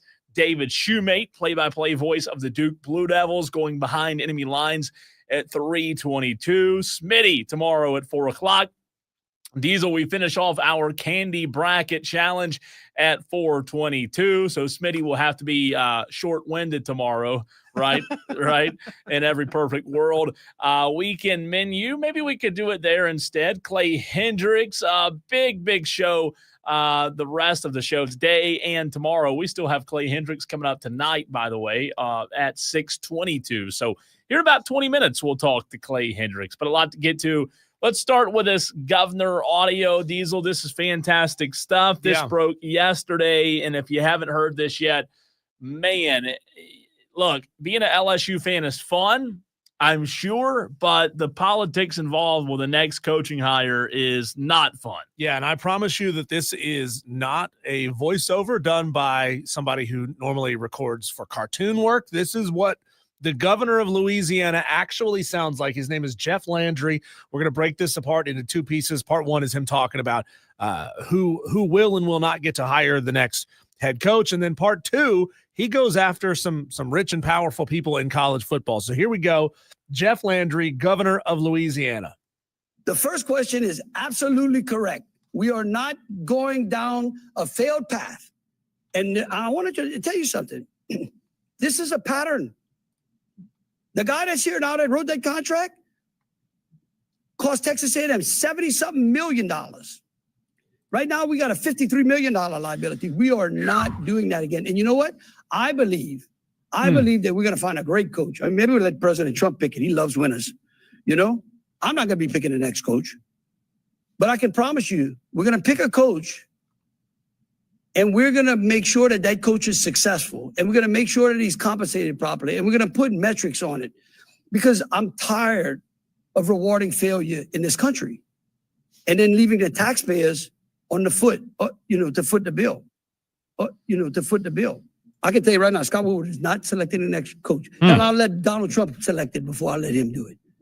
I don't know, but the Board of Supervisors is going to come up with a committee, and they're going to go find us a coach. Hold on. One real quick thing on that. So first of all, he sounds hilarious. I could listen to that guy read me a book, and I would listen to it. But what he said there is patently false, where he said that A&M has this massive liability and Louisiana State has this massive liability. And he says it's not fair that the taxpayers pay for it. And guess what, Jeff? You're flat out wrong. Taxpayers don't pay for buyout money. Taxpayers don't pay for coaches' salaries. Taxpayers don't cover this. So you are flat out wrong when you try to say, and I'm sure he's either he made the mistake or he intentionally lied, saying the taxpayers are going to have to foot the bill for this. Taxpayers don't cover it. That is self-funded. The university generates money via the football program. The football program and donors pay the buyout. Yeah, and he spoke on the Pat McAfee show today. Landry did, and cleared the air on that. When it comes to exactly what you're talking about, Diesel, with the taxpayers. Okay. Landry told McAfee that the taxpayers would be only on the hook if private donors didn't step up to pay the contract. Landry said today that contract binds the state of Louisiana, said Landry. If someone doesn't step up and pay the bill, the state of Louisiana has to foot the bill. An LSU board director told WDSU earlier this week that private donors were paying the contract, with one donor in particular paying the lion's share of the $54 million buyout. And Landry believes LSU will find a great coach. He mentioned that, but he did have to, I guess, walk back a little bit of that and kind of clear the air on what he meant by that today. If I'm a multimillionaire, or at this point, probably looking at closer to a billionaire, like, I love my team, but I'm not giving them $40 million to tell a coach to go away. Like that's not gonna happen. That's unless I can somehow get my attorneys and my accountants to use that as a tax write-off, then maybe. But like, no, I'm not doing that. Here's the second half of what Jeff Landry had to say, governor of Louisiana, when continuing this press conference. Again, this was audio from yesterday. Here's what y'all reporters need to do. Y'all need to start looking at who represents all these people, like these agents. You know what's interesting? If I'm not mistaken, Woodard's agent, Kelly's agent, the Texas A&M, they're all the same agent. Like, you realize if I would be, I don't know how many sports writers we got here today? Just you. We should have a bunch. Okay? Like, this is ridiculous. Lawyers would be disbarred for the way these agents act and the way they're able to represent. In fact, there's no doubt, they may even represent some of the players now. Like, it's really time for the NCAA to put on some guardrails in college sports. Because, and it's fine. We don't need the guardrails. If big billionaires want to spend all that kind of money, no problem. But if I got to go find $53 million from Kemp, it's not going to be a pleasant conversation. I'm just telling you. So he's talking about the conflict of interest that exists in college football when you potentially, and Jimmy Sexton is not Brian Kelly's agent, but if you had, he is there's asserting that one agent is operating on behalf of Texas A&M, the AD Woodward, Brian Kelly, and maybe even the student athletes. That is a massive conflict of interest if you're essentially negotiating with yourself to get the largest possible sum of money that you can so that you, the agent, can take a huge commission. Yeah. So I want to go back to that first part real quick, that you, and again, this is just my curiosity here when it comes to the contract of Brian Kelly. You said it's wrong that you said he's wrong in the sense that the taxpayers will be left to foot the bill, right? Correct. And explain that to me again. The fact that taxpayers don't pay buyout money. The university football program, the athletic department's funds that it generates, i.e. ticket sales, donations, etc. Yeah, but that's where the money comes from. The problem is, though, Brian Kelly's contract with the board of LSU, in the first paragraph, it states that LSU is a subdivision of the state. This makes the state liable for any debt, thus putting the ultimate responsibility on the backs of Louisiana taxpayers. But if you're saying that, and this was reported, right? If you're saying that one donor has already come up with the money, that means that not for all of it. Okay. If 5 more other donors fill the extra, whatever, then the state's not liable for that. But what he's saying in that audio that you played is basically what I hear is if the donors don't step up, whatever's left, the state's responsible for. Well, that sounds like a really bad deal. It sounds like the university acted way too soon without realizing, if that's the case, that the money was already spoken for, was already pledged. Hey, we're going to be able to collect this money. We got it. It sounds like they didn't think that through very well. Well, it's true, because I'm reading the actual contract right now. So if the donors, according to the contract, if the donors don't step up and pay the full amount, then he's right. The taxpayers will be left. The employment and IP license agreement says this is literally Brian Kelly's contract. This employment and IP license agreement is made and entered into as of the 8th day of April, 2022, by and between Board of Supervisors of Louisiana State University and Agricultural and Mechanical College, a body corporate existing under the Constitution and laws of the state of Louisiana, herein represented by William F. Tate, its duly authorized president, Brian Kelly, employee, and Brian Kelly Football LLC company for the services of the employee. And it's signed by the Board of Supervisors of Louisiana State University and Agriculture and Mechanical College. So it does look like, to your point, maybe that's something they need to revisit in terms of how they word these contracts. But the more I read into it, it looks like Diesel will fall on the taxpayers if that one or more donors don't step up. That's interesting. The way I read it was that money generated by the athletic department, on top of donors who are pledging, hey, I'll give you $10 million to help pay for that 55 that you owe him. I read it as the money that the football program generates would make up the difference. Maybe, I don't know exactly, but the way his press conference made it sound was, hey, taxpayers of the state of Louisiana, you're on the hook for $53 million. Yeah. And that's not the case. That's a tough position to put, any taxpayers in when it comes to a football coach. Let's see. He made other errors in Wednesday's news conference. He said current LSU AD Scott Woodward, a former Texas A&M AD, was responsible for Jimbo Fisher's historic $77 million buyout. Fisher's contract was actually renegotiated by A&M AD Ross Bajork after Woodward left the school. So he didn't have his facts straight when it comes to the contract of LSU. Landry also said, to your point, that Kelly and Fisher have the same agent, which is not true. Kelly's represented by Trace Armstrong. Now, Fisher is represented by Jimmy Sexton. Right. So it's a tough situation, regardless of who has to foot the bill. I would hate to be living in the state of Louisiana knowing, okay, here I am, a hardworking American, Diesel, and if the private donor doesn't step up and pay the full amount, my tax dollars are going to go to pay off that. I mean, it's not like you can refuse it. You can't say, nothing hey, you can do about it. I'm a UL Monroe Warhawk fan. You can't have my money to pay off the LSU coach. Ooh. No, you can't have that. It sounded as if Governor Landry is an LSU fan, and he was in an emotional state, and he spoke out of turn multiple times over the course of that. What he wasn't wrong about, though, was the back half of that, where he said somebody needs to do something about these agents that can be representing multiple sides of the same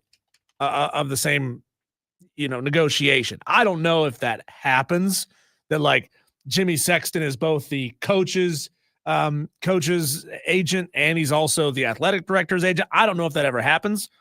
I would hope that he would look at that and say, that's a big time conflict of interest. I'm not going to be involved with negotiating on both sides of this, agreement.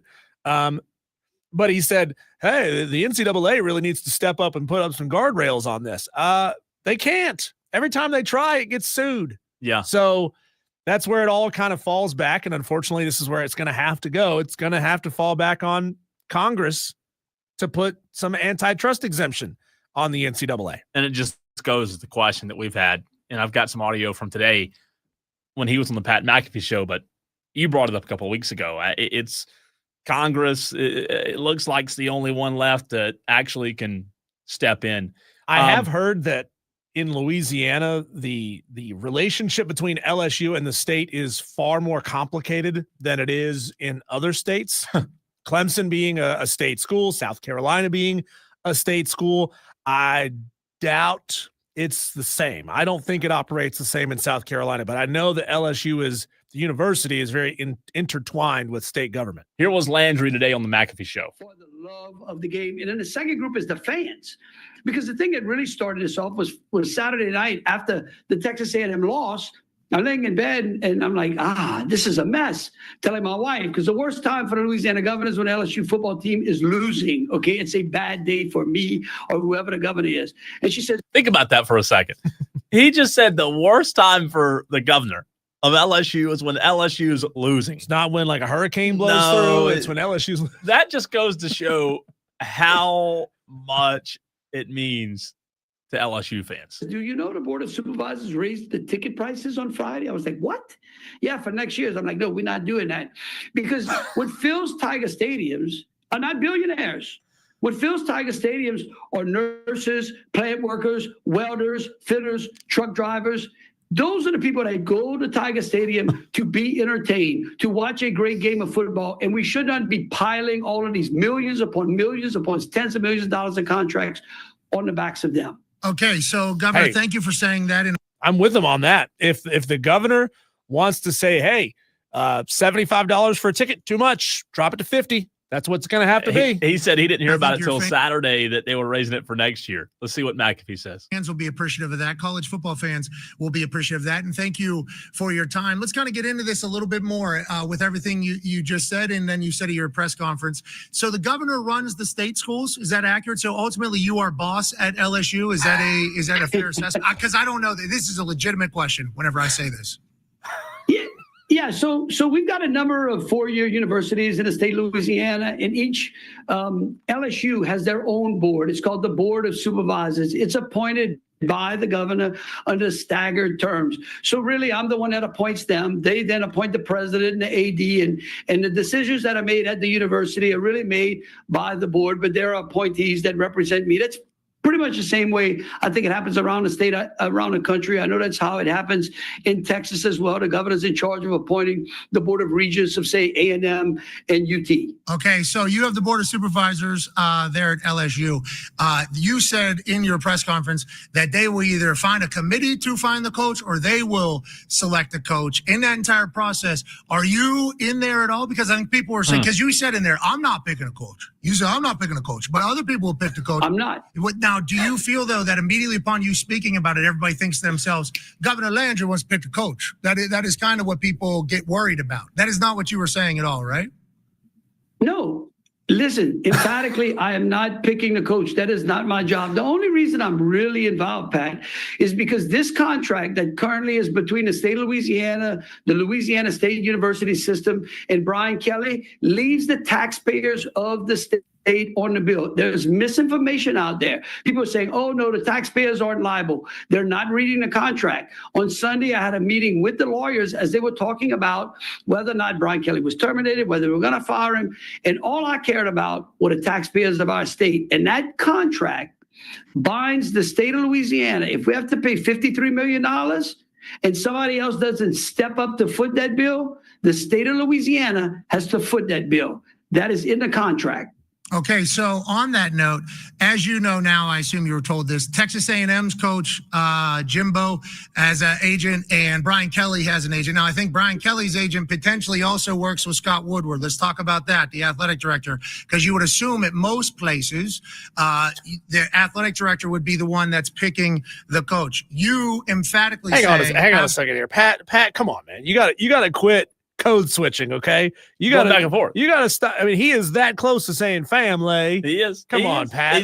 He's being Brian. Come on, man. He's being Absolutely Brian. not. Is it because of the contract and what you learned about what he had done in the past, or is it strictly because we can't have a situation look like this again with the $53 million? Because I think a lot of people have said Scott's the athletic director for a reason. You're going to have people that aren't in athletics now making an athletics decision. Do you view it that way, and why do you think that is kind of how it's going to go? Look, let's unpackage that. Let's talk about number one, there's a number of bad contracts that seem to have followed Scott Woodward. Okay. Number two. We'll end it on that note. There are a number of bad contracts that have seemed to follow Scott Woodward. So if he is, that's hilarious. That's a great line. If he is that concerned about the taxpayers of the state of Louisiana and potentially ever being on the hook for a big time buyout, does that mean that Governor Landry is going to set a maximum annual salary level for an LSU coach? No, he won't. Does that mean he will set an arbitrary limit on what a coach's buyout can be? No, he won't. So he's willing to step in and say, okay, tickets to LSU games can't be more than XYZ, or you can't raise the prices on them.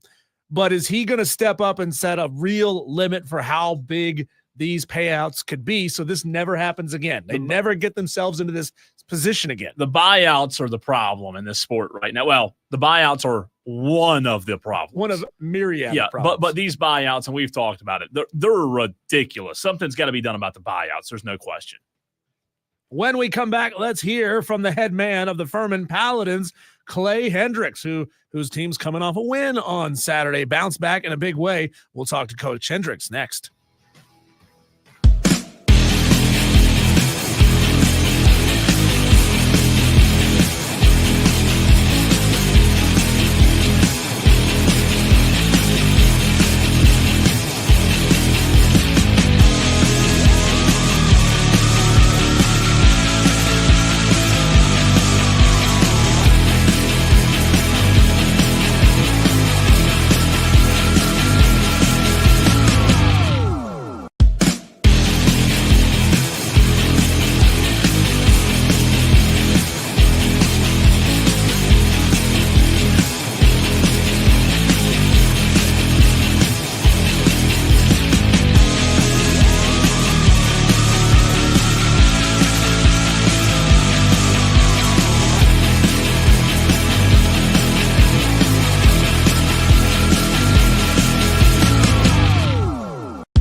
Well, a week ago at this time, I asked our next guest who he thought was poised to have a big day for Furman last weekend at home against the Citadel. He said Trey Hedden, his quarterback, was going to have a big day. Not a monster day for Trey Hedden, coach, but an efficient day. 16 of 22, 211 through the air, averaged just under 10 yards per pass. What kind of grade would you give your quarterback having that bounce back performance? Oh, I thought he had a really good day all around. I mean, we'll take that every week from him. You know, he kind of did what we asked of him. We ran the football well. Certainly getting Evan James, our young receiver, back was huge. And I think Evan ended up with, I think maybe he had 10 catches. Hadn't played in a month, which, you know, that's a good friend for the quarterback when you can do that. But he was just really efficient, and really, which he's been largely part of the year. You know, had a couple of tough days, but he played like we thought he could play. Coach, man, for those that weren't there, the ending, the sequences toward the end of the game, it was a wild finish. For those that weren't able to see, can you walk us through kind of how that game ended right there at the end, a turnover, and you guys able to pull it out? Well, yeah, I mean, certainly, you know, we got off to a great start, and then didn't execute very well there early in the third, and the game kind of completely flipped on us. And then, you know, back and forth, I thought we had one of the better drives we've had all year to go take the lead. I think a little under 4 minutes, and or take a 10-point lead. So, you know, you certainly feel pretty good about it. But, you know, somebody steals 2 scores, they can score onside kick and get it. You know, made a couple first downs, and then Joshua Stone King seemed to show up again. You know, I knew he wouldn't get as many opportunities because of the nature of what Citadel does offensively, but we got him in some must-throw situations, and for him to get a, you know, kind of strip sack to end it for the defense was pretty fitting. And, you know, and I think offensively, you always want to be able to get in victory formation, but they had 3 timeouts, so we had to make a first down, and two really good runs by Jaquan Smith, and we were able to get in victory formation, which is always a good thing. Coach, 8 weeks into the season, I remember, you know, early in the season when we were talking to you, you said you weren't quite sure what kind of team you were going to have, but you knew they were going to be better than last year. Through 8 games, which groups have really kind of pleasantly surprised you in the way that they have developed now? You know what? I think all around, there's nobody really I've been disappointed in. You know, really for you know, the 2 football games where we just had the turnovers, you know, just what was it, 8 turnovers in 2 games were really huge there. But when I look around, I thought the receiver group could be really good. They have been. You know, we've had some unique challenges there because of injuries. I thought we could be solid in the offensive line group. I thought the running back group, you know, we've, you know, lost 2 guys in that group for the year, and they've still, you know, continued to get better. And again, I think we're continuing to get better there.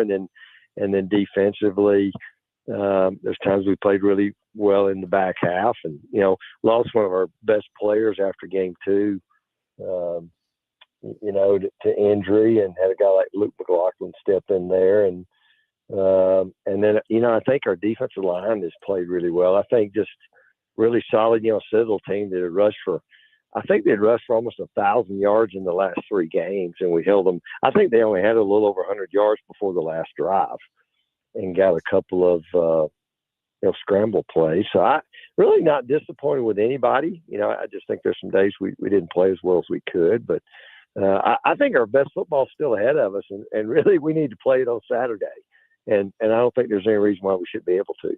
Coach, we'll get to Saturday, but the most important conversation, I asked a high school coach this early in the week. We carry Burns here on this station, and I interview the Burns head coach on Wednesdays for the pregame show. And I'll ask you the same question I asked him, with you guys playing on the day after Halloween, November the 1st, this Saturday. If Clay Hendrix gets a victory Halloween candy of his choice, what is that candy going to be? That's an easy one.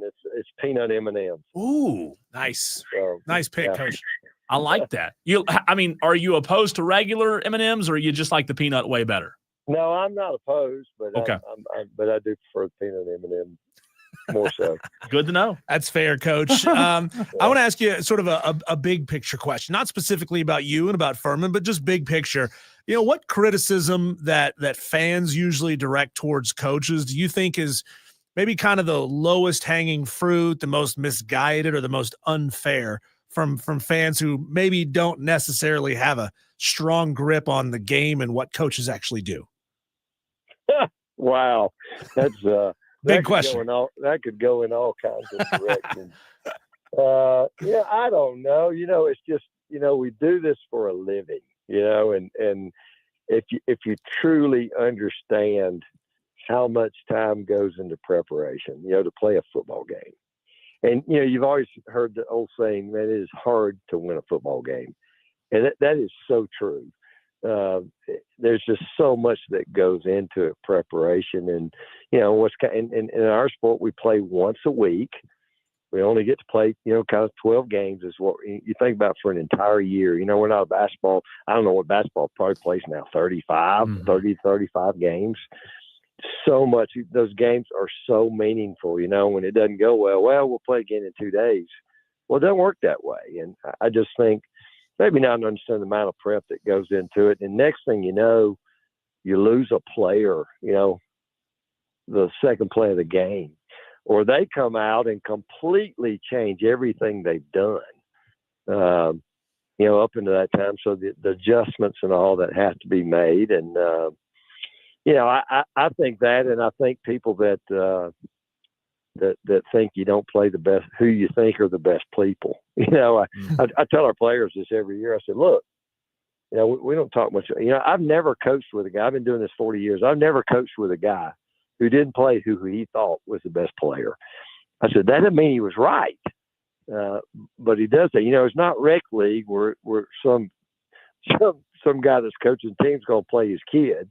Who's probably the third best guy at quarterback, but he's going to play quarterback. That's just not how it works, you know. And but just the amount of time that is spent preparing, you know, the effect it has on everybody, and you know, and the wins are great, and I've learned to enjoy them, and the losses are really tough, you know, and it's kind of what you can learn from it and what you can do to move on. But you know, that whole topic, you could go in all directions. Coach, can you talk about Jaquan Smith for a few minutes? Just the story of his and the performance on Saturday, the redshirt junior scoring twice against the Citadel, the same team he, you know, tore his knee up in 2 years ago, didn't play last year, didn't get to play in spring or participate in spring practice this year. And for him to come back and be able to get 2 this year against the Citadel and have a good season this so far this year, just talk about Jaquan Smith and how you've seen him kind of endure his time having to recover from his injury and then what he's done in 2025. Well, I'll say this about Jaquan. You know, Jaquan played for a guy named Tommy Jones. Tommy Jones played for Furman me. guy. I coached Tommy here when Tommy was when I was coaching the offensive line down in Atlanta. And, you know, and you know, you got those coaches that, man, when they tell you something about a kid, you're like, yeah, okay. If he told me that, then that you know, you truly got a lot of faith. But you know, Jaquan came here, obviously, you know, you could tell he's going to be a good player. And I remember that day 2 years ago playing Sizzle, and it was late in the game. We kind of had the game under control, and he was a younger guy at that time. And I don't know, he got kind of stood up in a pile. I just thought it was kind of an unnecessary hit that he took, and you knew it was bad. And I think he had 3 different surgeries. You know, to think of a knee injury, you know, we've had several that have had 2 surgeries to kind of, I think he had at least 3 surgeries. And I mean, literally, I just don't know if he ever thought he was going to play again. You know, he played running back, you know, so if he was an offensive lineman or somebody, you know, that wasn't going to be cutting and doing certain things he was going to do. And, you know, he just went to work. And the greatest thing I say about Jaquan, you know, he's a really bright kid, wants to go to med school. You know, he has an incredible spirit about him. His faith is incredibly important to him. He shares it regularly. In fact, I mean, it wasn't 40 minutes ago. We were on the field, and they have a little group that meets every Thursday after practice in the weight room. They have pizza, and it's Pizza with Jesus. It's a little devotional time, and he's one of the guys that leads it. And he steps up, and you know, and and mentioned our team. But it's just, I think his incredible faith is really kind of what helped pull him through. But he's that guy that's a blessing to anybody that's around him. And I'll say this: we have our captains, and then I pick a kind of I don't know if it's the performance captain of the week, but we pick another guy to go out there each week. And he was a guy I picked last week. And, after I decided I was going to do it, it hit me kind of this happened 2 years ago in this game in our stadium. And that wasn't why I did it. And then after I did it, I didn't really want to bring that up.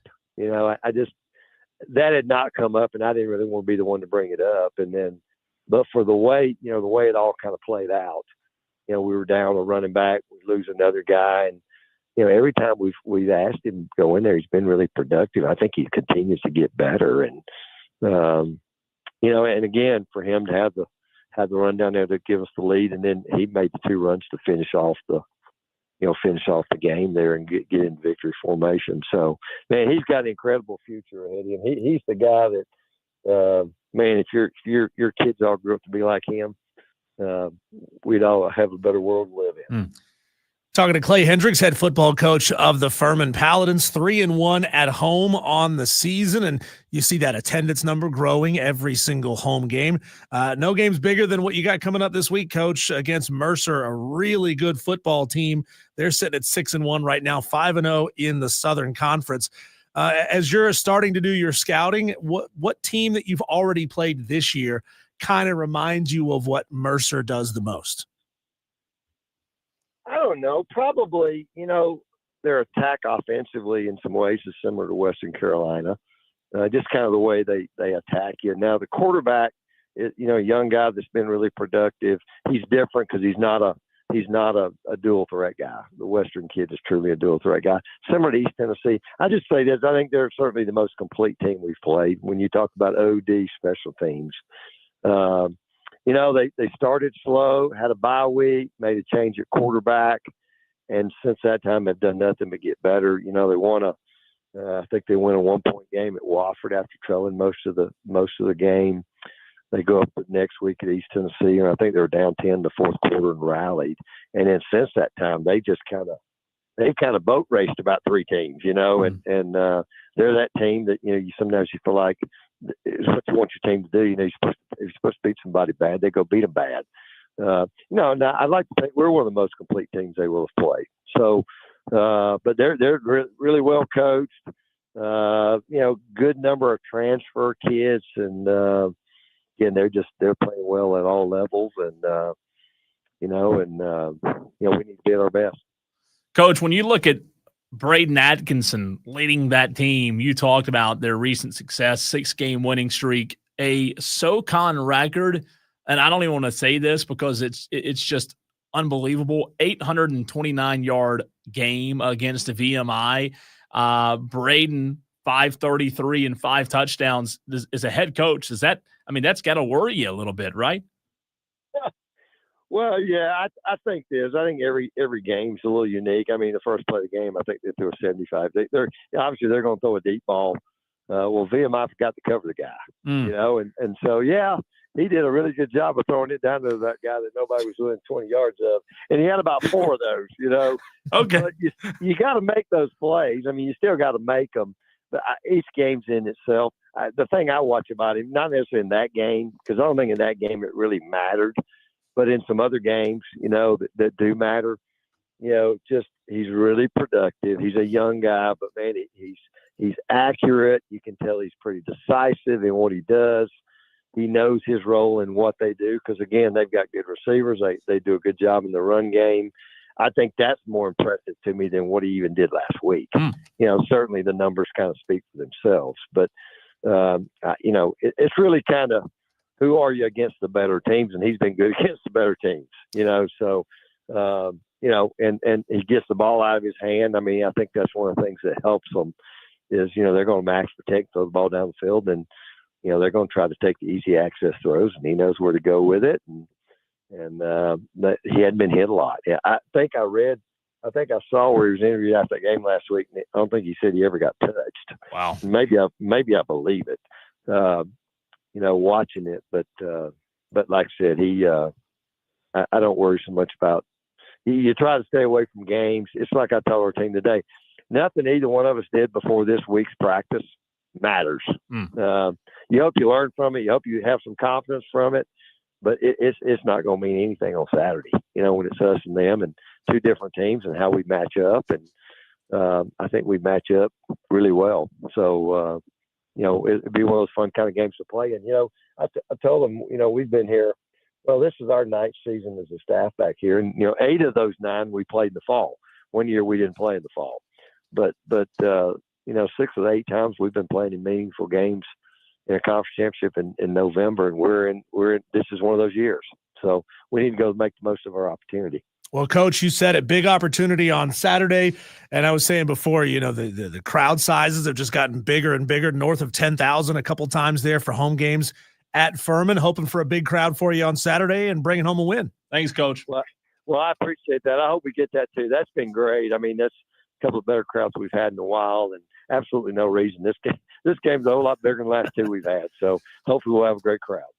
Thanks so much. You said it. Thanks, Coach.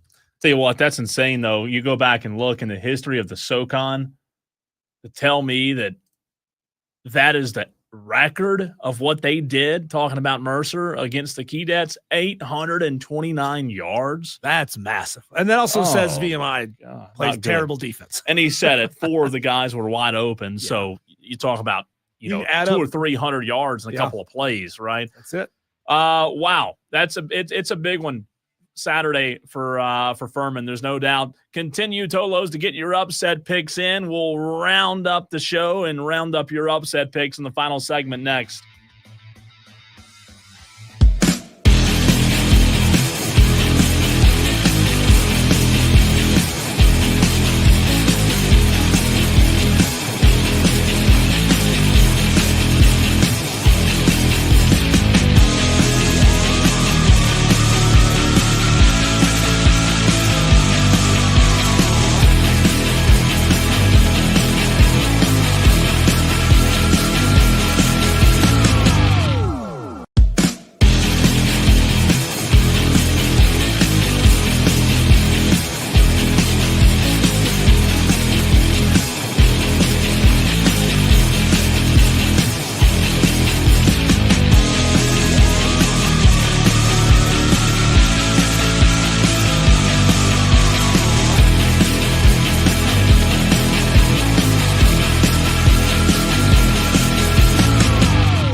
it seems, Diesel, as if, rather, peanut butter is the general consensus. What do I mean? Everybody you always ask, including like everybody we've talked to this week, when you ask them what their go-to Halloween candy is, it's something involving peanut butter. Peanut butter, M&Ms, Reese Cups, Reese's Pieces. It's all. Are we just fixated on peanut butter? Is it as simple as that? Well, American milk chocolate is trash. It's not good. Well, I don't know if I agree with that. I love Have you chocolate. compared it to European chocolate? Well, it's tremendously better. Here's the deal. I don't visit Europe. You don't have to visit Europe. You just go like 2 steps to your right or left in the candy aisle. And what would the European chocolate be called? Lindt. No, Lindt.